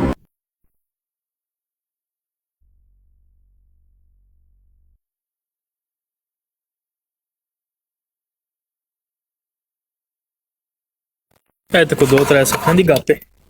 बिस्मिल्लाहिर्रहमानिर्रहीम। बयान किया मुझसे मियाँ अब्दुल्ला साहब सनोरी ने कि जब 1882 में पहल कादियान आया तो इस वक्त मेरी उम्र 18 साल थी और मेरी एक शादी हो चुकी थी और दूसरी शादी का ख्याल था, जिसके मतलब मैंने बाज़ ख्वाबें भी देखी थी।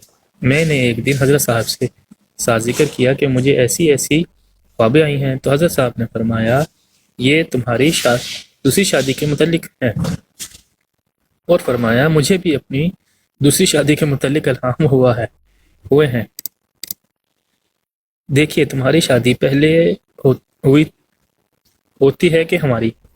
मैंने अदब के तौर पर अर्ज़ किया कि हजूर की पहली होगी।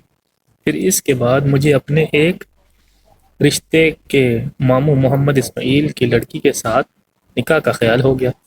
चनाचा मैंने कादियान आकर हज़रत साहब के साथ इसका जिक्र किया।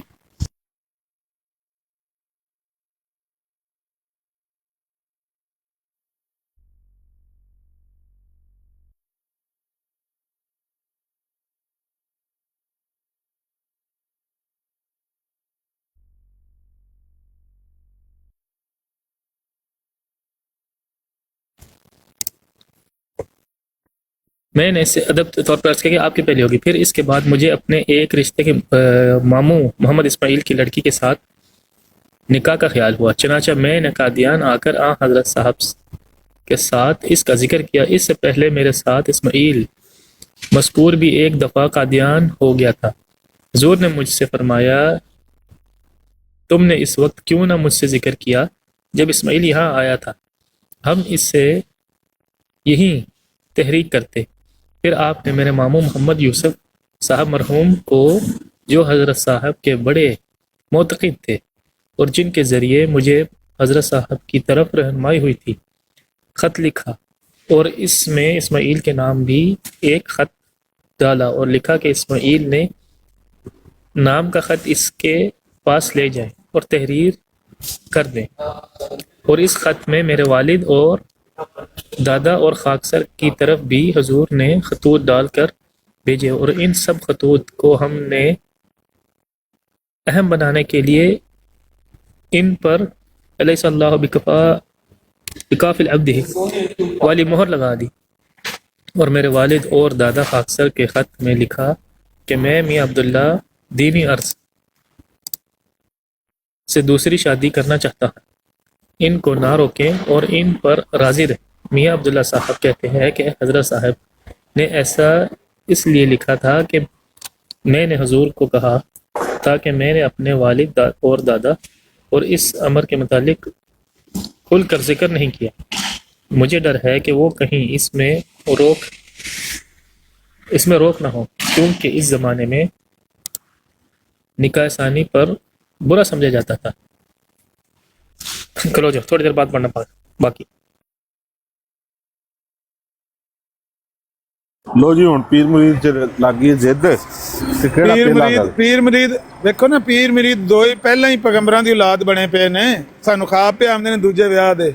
ਉਹ ਸਾਡੇ ਕਾਫਰ ਸਾਹਿਬ ਸਨ, ਅੱਲਾ ਉਹਨਾਂ ਦੀ ਮਗਫਰਤ ਕਰੇ, ਅੱਲਾ ਉਹਨਾਂ ਦੇ ਦਰਜੇ ਬੁਲੰਦ ਕਰੇ। ਉਹ ਕਹਿੰਦੇ ਸਨ ਸੈਯਦਨਾ ਇਬਰਾਹੀਮ अलैहिस्सलाम ਨੂੰ ਖਾਬ ਆਈ ਮੈਂ ਬੇਟੇ ਨੂੰ ਜ਼ਿਬਾ ਕਰ ਰਿਹਾ, ਤੇ ਉਹਨਾਂ ਨੇ ਆਖਿਆ ਵੀ ਬੇਟਾ ਮੈਂ ਖਾਬ 'ਚ ਦੇਖਣਾ ਕਿ ਮੈਂ ਤੈਨੂੰ ਜ਼ਿਬਾ ਕਰ ਰਿਹਾ। ਤੇ ਕੁਰਾਨ 'ਚ ਲਿਖਿਆ ਹੈ ਵੀ ਬੇਟੇ ਨੇ ਆਖਿਆ ਕਿ ਅੱਬਾ ਜੀ ਜੋ ਤੁਹਾਨੂੰ ਅੱਲਾਹ ਤਾਲਾ ਨੇ ਹੁਕਮ ਦਿੱਤਾ ਹੈ ਤੁਸੀਂ ਉਹਦੇ ਤੇ ਅਮਲ ਕਰੋ, ਤੁਸੀਂ ਮੈਨੂੰ ਸਬਰ ਕਰਨ ਵਾਲਿਆਂ 'ਚ ਪਾਓਗੇ। ਕਿਉਂਕਿ ਬੇਟੇ ਨੂੰ ਪਤਾ ਸੀ ਕਿ ਮੇਰਾ ਬਾਪ ਅੱਲਾਹ ਦਾ ਨਬੀ ਹੈ ਤੇ ਇਹਨੂੰ ਕੋਈ ਸ਼ੈਤਾਨ ਤੇ ਖਾਬਾਂ ਥੋੜੀ ਦੇ ਰਿਹਾ, ਇਹਨੂੰ ਅੱਲਾਹ ਦਾ ਹੁਕਮ ਹੈ। ਤੇ ਬੇਟੇ ਨੇ ਆਖਿਆ ਅੱਬਾ ਜੀ ਜਿਸ ਤਰ੍ਹਾਂ ਤੁਹਾਨੂੰ ਰੱਬ ਕਹਿੰਦਾ ਤੁਸੀਂ ਉਹਦੇ ਤੇ ਅਮਲ ਕਰੋ, ਮੈਨੂੰ ਤੁਸੀਂ ਸਬਰ ਕਰਨ ਵਾਲਿਆਂ 'ਚ ਪਾਓਗੇ। ਤਾਂ ਹਾਫਿਜ਼ ਸਾਹਿਬ ਨੇ ਆਖਿਆ ਵੀ ਅੱਜ ਕੋਈ ਪਿਓ ਹੋਵੇ ਤੇ ਉਹ ਮੁੰਡੇ ਨੂੰ ਆਖੇ ਵੀ ਰਾਤੀ ਮੈਂ ਖਾਬ ਵੇਖੀ ਮੈਂ ਤੈਨੂੰ ਜ਼ਿਬਾ ਕਰਨ ਲੱਗਿਆ, ਤੇ ਮੁੰਡਾ ਆਖੇਗਾ ਅੱਬਾ ਉਹ ਤੈਨੂੰ ਚੰਗੀਆਂ ਖਾਬਾਂ ਕਿਉਂ ਨਹੀਂ ਆਉਂਦੀਆਂ। ਤੇ ਅੱਬਾ ਤੈਨੂੰ ਚੰਗੀਆਂ ਖਾਬਾਂ ਕਿਉਂ ਨਹੀਂ ਆਉਂਦੀਆਂ, ਕਿਹੜੀਆਂ ਤੈਨੂੰ ਖਾਬਾਂ ਵੀ ਆਉਂਦੀਆਂ ਨੇ। ਲੇਕਿਨ ਉਹਨਾਂ ਨੂੰ ਪਤਾ ਸੀ ਮੇਰਾ ਬਾਪ ਨਬੀ ਹੈ। ਸੋ ਬੇਸ਼ੱਕ ਹਿਸਾਬ ਇਹ ਜਿਹੜਾ ਮਿਰਜ਼ਾ ਕਾਦੀਆਨੀ ਕਹਿੰਦਾ ਮੈਨੂੰ ਵੀ ਖਾਬ ਪਿਆ ਆਉਂਦੇ ਨੇ, ਅਲਹਮਦੁਲਿਲਾ ਭਾਈ ਇਹ ਖਾਬ ਨਹੀਂ ਪਿਆਉਂਦੇ। ਤੇਰਾ ਵਿਆਹ ਕੀਤਾ ਘਰਦਿਆਂ ਨੇ 1853 ਚ ਜਾਂ 52 ਚ, ਤੇ 2 ਮੁੰਡੇ ਦੇ ਦਿੱਤੇ ਰੱਬ ਨੇ। ਉਹ ਦਿਨ ਤੇ ਇਹ ਦਿਨ ਨੇ ਤੂੰ ਉਹਦੇ ਨਾਲ ਮੁਬਾਸ਼ਰਤ ਤਰਕ ਕਰਕੇ ਬੈਠੇ ਆ, ਉਹਦੇ ਨਾਲ ਮੁਬਾਸ਼ਰਤ ਤਰਕ ਕਰਕੇ ਪਹਿਲੀ ਬੀਵੀ ਨਾਲ, ਤੇ ਤੂੰ ਬਿਸਤਰਾ ਲਹਿਦਾ ਕਰਕੇ ਬੈਠੇ ਆ, ਤੇ ਤੈਨੂੰ ਖਾਬ ਨਵੀਂ ਬੀਵੀ ਦੇ ਹੀ ਆਉਣੇ ਨੇ ਨਾ। 1864 ਤੋਂ ਲੈ ਕੇ 1868 ਤਾਈਂ 4 ਸਾਲ ਇਹ ਤੇਰਾ ਪਿੰਡ ਹੈ ਤੇ ਨਾਲ ਹੀ ਸਕੂਲ ਹੈ, ਤੇ ਆਇਆ ਤੂੰ ਫਿਰ ਦੋਵੇਂ ਟੱਲੀਆਂ ਘਸਾ ਕੇ ਤੇ ਜਾਏਗਾ ਤੂੰ ਮੇਰੇ ਕੋਲੋਂ ਅੱਡੀਆਂ ਪਨਾ। ਇਹ ਕਾਦੀਆਨ ਤੇ ਇਹ ਸਿਆਲਕੋਟ, ਤੇ ਸਿਆਲਕੋਟ ਤੂੰ ਕਾਦੀਆਨ 4 ਸਾਲ ਵੜਿਆ ਨਹੀਂ ਹੈ। ਕਿਉਂ? ਘਰ ਤੇਰੀ ਬੀਵੀ ਹੈ, ਘਰ ਤੇਰੇ 2 ਬੱਚੇ ਨੇ, ਕਿਉਂ ਨਹੀਂ ਘਰ ਆਇਆ? ਕਿਉਂ? ਉਸ ਬੀਵੀ ਤੂੰ ਅਲੱਗਾ ਹੋ ਗਿਆ ਸੀ, ਜ਼ਿਹਨੀ ਤੌਰ ਤੇ, ਅਮਲੀ ਤੌਰ ਤੇ ਉਸ ਬੀਵੀ ਤੋਂ ਲਹਿਦਗੀ ਇਖਤਿਆਰ ਕਰ ਲਈ ਸੀ, ਔਰ ਉਸ ਬੀਵੀ ਨੂੰ ਪੁੱਛਦਾ ਨਹੀਂ ਸੀ ਹੈ ਕਿੱਥੇ ਪਈ ਹੈ ਕਿੱਥੇ ਨਹੀਂ ਪਈ, ਕਿਹੜੇ ਕੋਨੇ 'ਚ ਪਈ ਹੈ ਕਿਹੜੇ ਕੋਨੇ 'ਚ ਨਹੀਂ ਪਈ।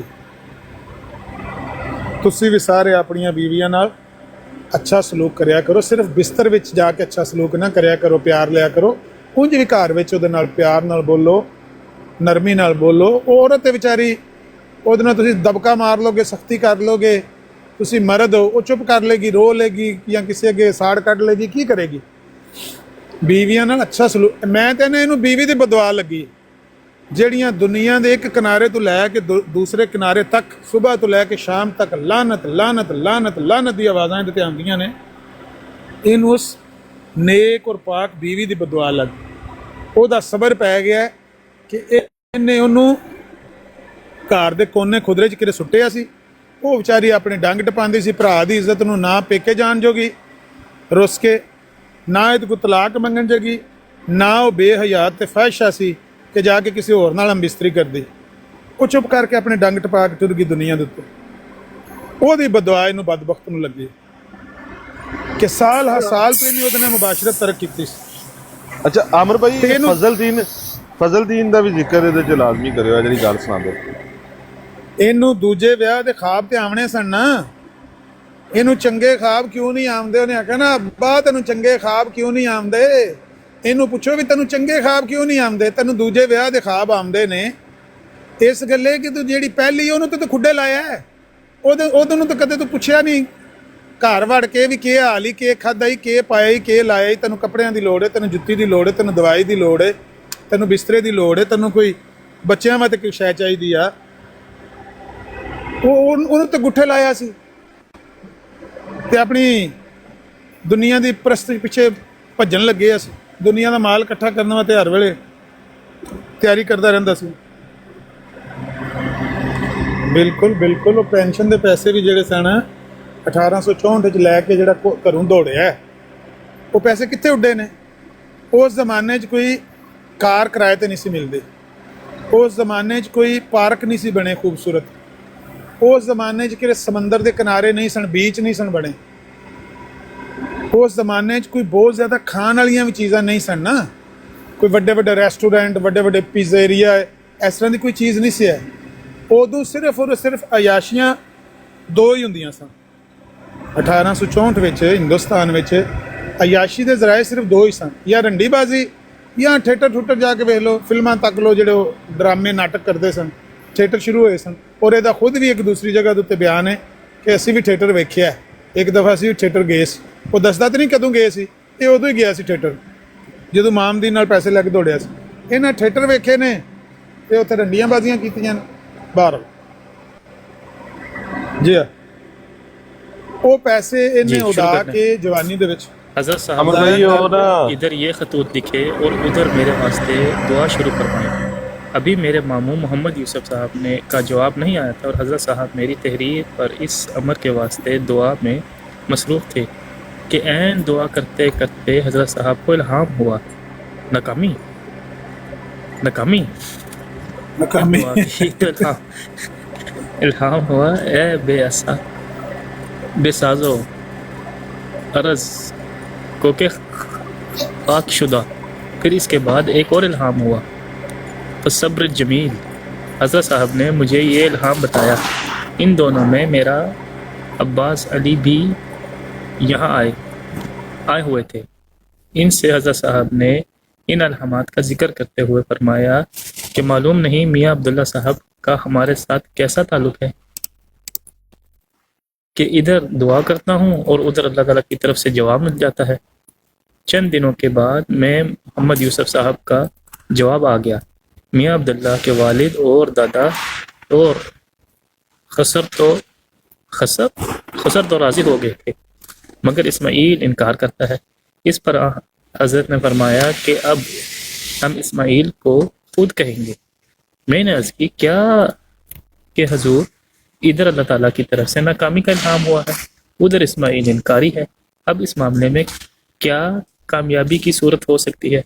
फरमाया नहीं, कुरान शरीफ में है कुल्लु यौम हुवा फी शान, सूरह रहमान आयत 30, यानी हर दिन अल्लाह ताला अलग शान में होता है। तौबा इस्तग़फ़ार। मतलब है कि उधर लाम पिया करता है, उधर अल्लाह तेनू लाम पिया करता है भी नहीं होना, ये आंदा नहीं छड़ दे मैंने ट्राई करन दे। होता है, बस कोशिश नहीं छोड़नी चाहिए। आगे जी गल वही लिखी है जी तुसी बयान की थी। मुमकिन है अल्लाह ताला इल्हामात का ये मंशा हो कि जिस तरीक पर कोशिश की है इसमें नाकामी है और किसी और तरीक पर कामयाबी में कर। अच्छा उन्होंने समझ ही नहीं आन लगा कि नाकामी तो मुराद रिश्ते दी ना नहीं है। इस तरीके के नाल की कहदा है कुछ विचोला पा लेंदे। उस टाइम ते विचोले नहीं होंदे सन, मन तो लगदा होंदे सन, कोई माई मोई मुंदरी शुंदरी दा लालच देंदे। तो बस पर ए इल्हाम है आन लगे नाकामी तो कह रहे ने एक रास्ते तो नाकामी तो दूसरा राह अपनाओ। कोई मख्फी शर्त हो सकती है। ਕਹਿੰਦੇ ਨੇ ਇੱਕ ਦਰ ਬੰਦ ਤੇ 100 ਦਰ ਖੁੱਲਾ ਕਿਰੇ ਹੋਰ ਟਰਾਈ ਕਰਦੇ ਸਨ। ਕਲਾਮ ਹੋਇਆ ਨਾਕਾਮੀ ਦਾ ਤੇ ਆਂਦਾ ਨਹੀਂ ਮੈਨੂੰ ਟਰਾਈ ਕਰਨ ਦੇ। ਇਸ ਤਹਿਰੀਰ ਤੋਂ ਬਾਅਦ ਜੇ ਮੁੰਡੇ ਨੂੰ ਇੱਕ ਕ੍ਰੈਡਿਟ ਜਾਂਦਾ ਹੈ ਕਿ ਉਹਨੇ ਆਪਣੇ ਪਿਓ ਦਾ ਜਿਹੜਾ ਅਕੀਦਾ ਸੀ ਨਾ ਆਪਣੇ ਇਲਹਾਮਾਂ ਦੇ ਤੇ ਉਹਨੇ ਉਹਦੀ ਵਜ਼ਾਹਤ ਕੀਤੀ ਹੈ ਕਿ ਮੇਰੇ ਪਿਓ ਨੂੰ ਆਪਣੇ ਇਲਹਾਮਾਂ ਤੇ ਕੋਈ ਯਕੀਨ ਨਹੀਂ ਸੀ ਹੈ। ਜਿਹੜਾ ਉਹਨੇ ਇਹ ਗੱਲ ਕਿਹਾ ਨਾ ਮੈਨੂੰ ਇੰਜ ਹੀ ਯਕੀਨ ਹੈ ਜਿਵੇਂ ਦੂਸਰੀ ਕਿਤਾਬਾਂ ਦੇ ਤੇ ਯਕੀਨ ਹੈ, ਇਹ ਉਹਨੇ ਝੂਠ ਬੋਲਿਆ। नहीं साहब लो यूसुफी साहब, एक दफ़ा इल्हाम है जी नाकामी तो कहते नहीं सीधा मंगाना नाकामी तो विचोला शिचोला न पाओ, एक मुंदरी शुंदरी रखो तो हो सकता फिर कामयाबी लग जाए की। अच्छा ਉਹ ਇਸ ਚੱਕਰਾਂ 'ਚ ਹੋਣਾ ਨਾ ਕਿ ਜੇ ਮੈਂ ਜ਼ਮੀਨ ਜ਼ਮੂਨ ਆਫਰ ਕਰਵਾ ਦਿਆਂ ਤੇ ਸ਼ਾਇਦ ਮੰਨ ਜਾਵੇ। ਤੇ ਜੇ ਜ਼ਮੀਨ ਦੇ ਨਾਲ ਮਿਰਜ਼ਾ ਅਹਿਮਦ ਬੇਗ ਨਹੀਂ ਮੰਨਿਆ ਤੇ ਹੋਰ ਵੀ ਕਿਸੇ ਨੇ ਨਹੀਂ ਸੀ ਮੰਨਣਾ। ਨਹੀਂ ਇਹ ਤੇ ਮੁਰੀਦ ਸੀ ਨਾ, ਇਹਦਾ ਜਿਹੜਾ ਮਾਮਾ ਸੀ ਨਾ ਅਬਦੁੱਲਾ ਸਨੋਰੀ ਦਾ ਮੁਰੀਦ ਸੀ ਉਹਦਾ ਮਿਰਜ਼ੇ ਦਾ। ਉਹ ਚਾਚੇ ਦਾ ਪੁੱਤਰ ਸੀ, ਉਹ ਨਹੀਂ ਮੰਨਿਆ ਤੇ ਇਹਨੇ ਮੁਰੀਦ ਹੋ ਕੇ ਵੀ ਨਹੀਂ ਮੰਨਿਆ, ਰਿਸ਼ਤਾ ਹੋ ਕੇ ਵੀ ਨਹੀਂ ਮੰਨਿਆ ਤੇ ਫਿਰ ਕਿਸ ਤਰ੍ਹਾਂ ਮੁਮਕਿਨ ਹੈ ਕਿ ਫਿਰ ਉਹ ਮੁਰੀਦ ਕਿਸ ਤਰ੍ਹਾਂ ਹੋਇਆ ਕਿ ਉਹਨੇ ਕਿੰਨੀ ਜਗ੍ਹਾ ਤੋਂ ਖਤੂਤ ਲਿਖ ਕੇ ਉਹਨੂੰ ਘੇਰਾ ਪਾਉਣ ਦੀ ਕੋਸ਼ਿਸ਼ ਕੀਤੀ ਹੈ, ਲੇਕਿਨ ਜਿਹਦੇ ਕੋਲ ਵੀ ਧੀ ਮੰਗੀ ਹੈ ਪੁੱਤਰ ਮੰਗੀ ਉਹ ਉਹਨੇ ਅੱਗੋਂ ਫਿਰ ਕੀ ਕਿਹਾ ਕੋਈ ਸ਼ਾਇਬ ਖਾਈ ਹੈ। ਅੱਛਾ ਅਮਰ ਭਾਈ ਮੈਂ ਤੁਹਾਡੇ ਕੋਲੋਂ ਫਜ਼ਲਦੀਨ ਦੇ ਬਾਰੇ ਪੁੱਛ ਰਿਹਾ ਸਾਂ ਕਿ ਜਿਹਨੂੰ ਇਹ ਮਰਦਈ ਬੜੀਆਂ ਨਾ ਪੁੱਠਾ ਸਿੱਧਾ ਬੋਲਦੇ ਨੇ, ਫਜ਼ਲਦੀਨ ਦਾ ਕੀ ਕਿਰਦਾਰ ਰਿਹਾ? ਕਿਹੜੇ ਫਜ਼ਲ? ਉਰਮਤ ਬੀਬੀ ਦੀ ਜਿਹੜਾ ਬੇਟਾ ਸੀ ਉਹਦਾ ਕੀ ਨਾਮ ਕੀ ਸੀ? ਹਾਂ ਫੱਜੇ ਦੀ ਮਾਂ ਫਜ਼ਲ ਤੇ ਸੁਲਤਾਨ ਫਜ਼ਲ ਅਹਿਮਦ, ਫਜ਼ਲਦੀਨ ਨਹੀਂ ਫਜ਼ਲ ਅਹਿਮਦ ਸੋਰੀ। ਦੋ ਮੁੰਡੇ ਸਨ, ਸੁਲਤਾਨ ਅਹਿਮਦ ਤੇ ਫਜ਼ਲ ਅਹਿਮਦ। ਉਹ ਜਿਹੜਾ ਫਜ਼ਲ ਅਹਿਮਦ ਸੀ ਨਾ ਉਹ ਵੀ ਉਸੇ ਬੀਵੀ ਚ ਸੀ, ਉਰਮਤ ਬੀਬੀ ਚ। ਤੇ ਉਹਨੇ ਇਹਦੇ ਕਹਿਣ ਤੇ ਆਪਣੀ ਬੀਵੀ ਨੂੰ ਤਲਾਕ ਵੀ ਦੇ ਦਿੱਤੀ ਜਦੋਂ ਮੁਹੰਮਦੀ ਬੇਗਮ ਵਾਲਾ ਮਸਲਾ ਹੋਇਆ। ਪਰ ਬਸ਼ੀਰੁद्दीन महमूद अहमद आंदा है कि ਉਹਦਾ ਜਨਾਜ਼ਾ ਨਹੀਂ ਪੜਿਆ। ਮਿਰਜ਼ਾ ਕਾਦੀਆਨੀ ਦੀ ਜ਼ਿੰਦਗੀ 'ਚੋਂ ਮਰ ਗਿਆ ਸੀ, ਇਹਨੇ ਉਹਦਾ ਜਨਾਜ਼ਾ ਨਹੀਂ ਪੜਿਆ ਸਿਰਫ ਇਸ ਗੱਲੇ ਉਹਨੇ ਇਹਨੂੰ ਮੰਨਿਆ ਨਹੀਂ, ਇਹਦੇ ਹੱਥ ਬੈਤ ਨਹੀਂ ਕੀਤੀ, ਇਹਨੂੰ ਨਬੀ ਪੈਗੰਬਰ ਨਹੀਂ ਮੰਨਿਆ। ਨਹੀਂ ਤੇ ਪਹਿਲੀ ਬੁੱਢੀ ਜਿਹੜੀ ਹੈ ਉਹਨੇ ਵੀ ਨਹੀਂ ਮੰਨਿਆ, ਲੇਕਿਨ ਬੁੱਢੀ ਇਹਦੀ ਜ਼ਿੰਦਗੀ 'ਚ ਮਰੀ ਹੈ, ਮਰਨ ਦੇ ਬਾਅਦ ਮਰੀ ਹੈ। ਵੈਸੇ ਆਪਸ ਦੀ ਗੱਲ ਹੈ ਕਿ ਇੱਕ ਛੋਟੇ ਛੋਟੇ ਬੱਚੇ ਉਹ ਵੇਖਦੇ ਪਏ ਨੇ ਕਿ ਸਾਨੂੰ ਨਾਨ ਨਫਕਾ ਮਾਮੇ ਦੇ ਰਹੇ ਨੇ ਜਾਂ ਕੋਈ ਹੋਰ ਰਿਸ਼ਤੇਦਾਰ ਦੇ ਰਹੇ ਨੇ, ਮਾਂ ਨੂੰ ਸਾਡਾ ਪਿਓ ਮਿਲਣ ਨਹੀਂ ਆ ਰਿਹਾ, ਪਿਓ ਨੇ ਸਿਰ ਤੇ ਸ਼ਫਕਤ ਦਾ ਹੱਥ ਨਹੀਂ ਰੱਖਿਆ। ਉਹ ਉਸੇ ਤਰ੍ਹਾਂ ਮਾਂ ਨੂੰ ਰੋਂਦੇ ਕੁਰਲਾਉਂਦੇ ਵੇਖਦੇ ਪਏ ਨੇ ਕਿ ਮਾਂ ਜਿਹੜੀ ਨਾ ਭਰੀ ਜਵਾਨੀ ਦੇ ਵਿੱਚ ਆਪਣੇ ਆਪ ਨੂੰ ਬੇਵਾਈ ਸਮਝ ਕੇ ਸਾਰੀ ਜ਼ਿੰਦਗੀ ਗੁਜ਼ਾਰਦੀ ਪਈ, ਤੇ ਉਹਨਾਂ ਨੇ ਜਵਾਨ ਹੋ ਕੇ ਐਸੇ ਬੰਦੇ ਦੇ ਉੱਤੇ ਕਦੋਂ ਇਮਾਨ ਲਿਆਉਣਾ ਸੀ? ਉਹਨਾਂ ਨੇ ਕਦੋਂ ਇਹਨੂੰ ਮੰਨਣਾ ਸੀ ਕਿ ਇਹ ਸੱਚਾ ਹੈ? ਜਿਨ੍ਹਾਂ ਨੇ ਆਪਣੇ ਘਰ ਦੇ ਵਿੱਚ ਵੇਖ ਲਿੱਤਾ ਕਿ ਜਿਹੜਾ ਮੇਰੀ ਮਾਂ ਦੇ ਨਾਲ ਇਨਸਾਫ ਨਹੀਂ ਕਰ ਸਕਿਆ, ਉਹ ਕਦੋਂ ਇਨਸਾਫ ਪਸੰਦ ਹੋ ਸਕਦਾ? ਉਹ ਝੂਠਾ ਹੈ। ਨਹੀਂ, ਲੇਕਿਨ ਇਹਦੇ 'ਚ ਇੱਕ ਕਲਮੀਆਂ ਵੀ ਇਹ ਵੀ ਆਉਂਦਾ ਨਾ, ਵੇਖੋ ਨਾ ਬਰਖੁਰਦਾਰੀ ਉਹਦੀ ਚੈੱਕ ਕਰੋ ਕਿ ਜਿਹਨੇ ਆਪਣੇ ਪਿਓ ਦੇ ਕਹਿਣ ਤੇ ਤਲਾਕ ਦੇ ਦਿੱਤੀ, ਇਹ ਵੀ ਤੇ ਉਹਦੀ ਬਰਖੁਰਦਾਰੀ ਹੈ ਨਾ। ਉਹ ਮਾੜਾ ਨਹੀਂ ਸੀ, ਉਹ ਮਾੜਾ ਨਹੀਂ ਸੀ, ਉਹ ਇਹਦੀ ਇੱਜ਼ਤ ਹੀ ਕਰਦਾ ਰਿਹਾ। ਇਹਨੇ ਨਹੀਂ ਕੋਈ ਬੰਦਿਆਂ ਵਾਲਾ ਉਹਨਾਂ ਨਾਲ ਸਲੂਕ ਕੀਤਾ, ਇਹਨੇ ਤੇ ਇੰਨਾ ਜ਼ੁਲਮ ਚੁੱਕੀ ਰੱਖਿਆ ਕਿ ਜਿਹੜਾ ਬਾਗ ਸੀ ਨਾ, ਬਾਗ ਹੀ ਇਹਦਾ ਜ਼ਰੀਆ ਆਮਦਨ ਸੀ। ਜ਼ਮੀਨ ਦੀ ਤਲਕਦਾਰੀ ਜਿਹੜੀ ਸੀ ਨਾ, ਜਿਹਨੂੰ ਕਹਿੰਦੇ ਉਹ ਲੰਬੜਦਾਰੀ ਜਿਹੀ, ਉਹਦੇ 'ਚੋਂ 200 ਆਮਦਾ ਸੀ, ਤੇ ਜ਼ਮੀਨ ਜਿਹੜਾ ਬਾਗ ਹੈ ਉਹਦੇ 'ਚੋਂ 500 ਆਮਦਾ ਸੀ, 400-500 ਰੁਪਇਆ ਸਾਲ ਦਾ ਆਮਦਾ ਸੀ। ਅਸਲ ਇਹਦੀ ਆਮਦਨ ਜਿਹੜੀ ਸੀ ਉਹ ਬਾਗ ਹੀ ਸੀ।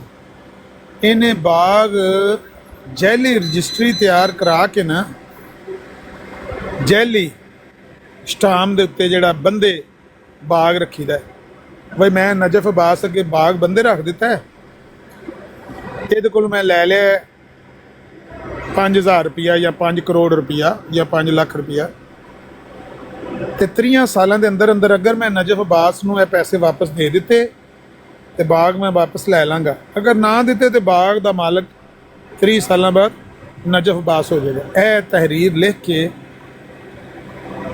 ਤੇ ਆਪਣੇ ਬੱਚਿਆਂ ਨੂੰ ਬਾਗ ਦੀ ਆਮਦਨ ਤੋਂ ਮਹਿਰੂਮ ਕੀਤਾ ਹੈ। 1898 ਦੇ ਵਿੱਚ ਜ਼ਰੂਰਤੁਲ ਇਮਾਮ ਕਿਤਾਬ ਹੈ, ਉਹਦੇ ਵਿੱਚ ਉਹ ਜਿਹੜਾ ਇਨਕਮ ਟੈਕਸ ਵਾਲਾ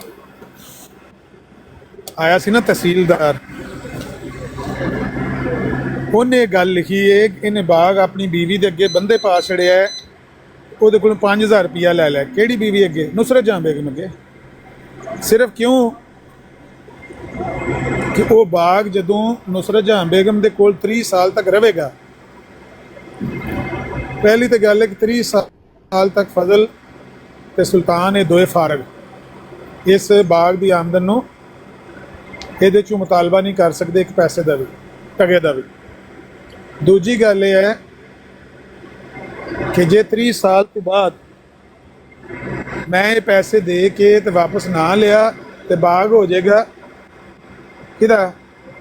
ਨੁਸਰਤ ਜਹਾਂ ਬੇਗਮ ਦਾ। ਤੇ ਨੁਸਰਤ ਜਹਾਂ ਬੇਗਮ ਆਪਣੇ ਸੌਕਣ ਦੇ ਮੁੰਡੇ ਨੂੰ ਤਾਂ ਨਹੀਂ ਦੇਣ ਲੱਗੀ ਨਾ ਬਾਗ। ਨੁਸਰਤ ਜਹਾਂ ਬੇਗਮ ਸੌਕਣ ਦੇ ਮੁੰਡੇ ਨੂੰ ਤਾਂ ਨਹੀਂ ਨਾ ਬਾਗ ਦੇਣ ਲੱਗੀ। ਗੱਲ ਸਮਝ ਗਏ? ਬਿਲਕੁਲ। ਵੈਸੇ ਵੀ ਵਿਰਾਸਤ ਜਿਹੜੀ ਉਹਨਾਂ ਕੋਲ ਨਹੀਂ ਜਾਏਗੀ। यानी एड्डी हराम जदी खोपड़ी कदी कोई जिंदगी के अंदर को बंदा को सियासतदान भी सोच सकता है। ਦੇਖ ਹੀ ਲੋ, 2 ਬੀਵੀਆਂ ਦੀ ਔਲਾਦ ਹੈ, ਜਿਹੜੀ ਪਹਿਲੀ ਬੀਵੀ ਦੀ ਔਲਾਦ ਹੈ ਉਹਨੂੰ ਮਹਿਰੂਮ ਕਰਨ ਵਾਸਤੇ ਦੂਜੀ ਬੀਵੀ ਦੇ ਅੱਗੇ ਬਾਗ ਜਿਹੜਾ ਹੈ ਉਹ ਰਹਿਣ ਰੱਖ ਛੜਿਆ, ਬਾਗ ਬੰਦੇ ਪਾੜਿਆ, ਇੱਕ ਫੇਕ ਡਾਕੂਮੈਂਟ ਤਿਆਰ ਕੀਤਾ। ਫੇਕ ਮੈਂ ਇਸ ਗੱਲ ਕਹਿ ਰਿਹਾ ਕਿ 5000 ਰੁਪਇਆ ਉਸ ਜ਼ਮਾਨੇ 'ਚ ਉਹ ਅੱਜ ਦਾ 5 ਕਰੋੜ ਰੁਪਇਆ। ਉਹ 5000 ਦਾ ਕਹਿੰਦਾ ਜੀ 4000 ਦੇ ਜ਼ੇਵਰ ਲਏ ਨੇ ਤੇ 1000 ਰੁਪਇਆ ਨਗਦ ਲਿਆ ਮੈਂ ਨੁਸਰਤ ਜਹਾਂ ਬੇਗਮ ਕੋਲ। ਸ਼ਾਮਾਂ ਦਾ ਮਾਲ ਤੇ ਸ਼ਾਮਾਂ ਹੀ ਖਾਣਾ। ਭਾਈ ਨੁਸਰਤ ਜਹਾਂ ਬੇਗਮ ਨੇ ਕਿੱਥੋਂ ਲਿਆਂਦਾ 5000 ਰੁਪਇਆ? ਜ਼ੇਵਰ ਕਿੱਥੋਂ ਲਿਆਂਦੇ ਨੇ ਤੇ ਨਗਦ 1000 ਰੁਪਇਆ ਕਿੱਥੋਂ ਲਿਆਂਦਾ? ਨੁਸਰਤ ਜਹਾਂ ਬੇਗਮ ਜਦੋਂ ਦਿੱਲੀ ਤੋਂ ਵਿਆਹ ਕੇ ਆਈ ਹੈ ਨਾ, ਤੇ ਉਹਦੇ ਪਿਓ ਨੇ ਮੀਰ ਨਾਸਰ ਨਵਾਬ ਨੇ ਇੱਕ ਕਾਲਾ ਜਿਹਾ ਸੰਦੂਕ, ਉਹਦੇ 'ਚ 2 ਜੋੜੇ ਜੁੱਤੀਆਂ ਦੇ ਤੇ 2 ਜੋੜੇ ਕੱਪੜਿਆਂ ਦੇ ਪਾ ਕੇ ਨਾ, ਉਸ ਕਾਲੇ ਸੰਦੂਕ 'ਚ ਉਹਨੂੰ ਨਿੱਕੀ ਜਿਹੀ ਇੱਕ ਜੰਦਰੀ ਮਾਰ ਕੇ ਨਾ, ਜੰਦਰੀ ਤੇ ਚਾਬੀ ਉਹਦੀ ਮਿਰਜ਼ਾ ਕਾਦੀਆਨੀ ਨੂੰ ਦਿੱਤੀ ਸੀ, ਬਈ ਇਹਦੇ ਵਿੱਚ ਇਹਦਾ ਜਹੇਜ਼ ਸਾਰਾ ਟੋਟਲ ਇਹ ਨਾਲ ਲੈ ਜਾ। ਦਿੱਲੀ ਤੋਂ ਜਦੋਂ ਇਹ ਆਇਆ ਨਾ ਲੈ ਕੇ ਉਹਨੂੰ ਵੋਟੀ ਨੂੰ, ਇੱਕ ਸੰਦੂਕ ਨਾਲ ਲੈ ਕੇ ਆਇਆ ਸੀ, ਉਹਦੇ 'ਚ 2 ਜੋੜੇ ਜੁੱਤੀਆਂ ਦੇ ਸਨ, 2 ਜੋੜੇ ਕੱਪੜਿਆਂ ਦੇ ਸਨ। ਇਹ ਜਿਹੜਾ 4000 ਦਾ ਜ਼ੇਵਰ ਕਿੱਥੋਂ ਆਇਆ ਹੈ? ਇਹ ਜ਼ੇਵਰ ਕਿੰਨੇ ਇਹਨੂੰ ਬਣਾ ਕੇ ਦਿੱਤਾ ਹੈ? 1000 ਰੁਪਇਆ ਨਗਦ, ਜਿਹੜਾ ਅੱਜ ਦਾ ਤੁਸੀਂ ਕਰੋੜ ਰੁਪਏ ਸਮਝ ਲਓ, ਉਹ ਕਿੱਥੋਂ ਆਇਆ ਹੈ? ਉਹ ਨੁਸਰਤ ਜਹਾਂ ਬੇਗਮ ਨੇ ਕਿਹਨੂੰ ਆਪਣੀ ਮਤਲਬ ਜੌਬ ਕਰਕੇ ਲਿਆਂਦਾ ਹੈ? ਇੱਕ ਫੇਕ ਡਾਕੂਮੈਂਟ ਤਿਆਰ ਕੀਤਾ ਹੈ, ਜੈਲਸਾਜ਼ੀ ਕੀਤੀ ਹੈ, ਸਭ ਦੇ ਸਾਹਮਣੇ ਜੈਲਸਾਜ਼ੀ। ਫੜਨਗੇ ਇਹਨੂੰ ਵੀ ਨਬੀਆਂ ਦੇ ਉੱਤੇ ਸੁੱਟਣਗੇ ਤੇ ਆਖਣਗੇ ਤੁਹਾਡੇ ਨਬੀ ਪਾਕ ਨੇ ਵੀ ਆਇਆ ਮਾਜ਼ਅੱਲਾ ਇਹੋ ਜਿਹਾ ਕੋਈ ਕੰਮ ਕੀਤਾ, ਉਹਨਾਂ ਤੇ ਪਾ ਦੇਣਗੇ ਕੋਈ ਨਾ ਕੋਈ ਕੇਸ। नहीं मैं सवाल पूछना आ गए शेख साहब गुस्से च आ गए नहीं, ਪੁੱਛ ਦਿਓ सवाल है- ਸ਼ੇਖ ਸਾਹਿਬ ਪੁੱਛ ਨੂੰ, ਲੈਣਾ ਹੈ। ਭਾਈ ਸ਼ੇਖ ਸਾਹਿਬ ਇਹ ਜਿਹੜਾ ਬਾਗ ਮੈਨੂੰ ਤਾਂ ਸਿੱਧਾ ਨੁਸਰਤ ਪੈਰ ਜਹਾਂ ਹੀ ਬੇਗਮ ਮਾਰਨਾ ਅੱਗੇ ਸ਼ੇਖ ਬੰਦੇ ਸਾਹਿਬ। ਪਾਇਆ ਸੀ, ਇਹ ਕਿਉਂ ਪਾਇਆ ਸੀ? ਇਹਦੀ ਕੀ ਜ਼ਰੂਰਤ ਪੇਸ਼ ਆਈ ਸੀ? ਜੇ ਜਵਾਬ ਦੇ ਗਏ ਮੇਰਾ ਨਾਮ ਬਦਲ ਛੜਿਓ, ਮੈਂ ਮਿਊਟ ਕਰ ਲੈਣਾ।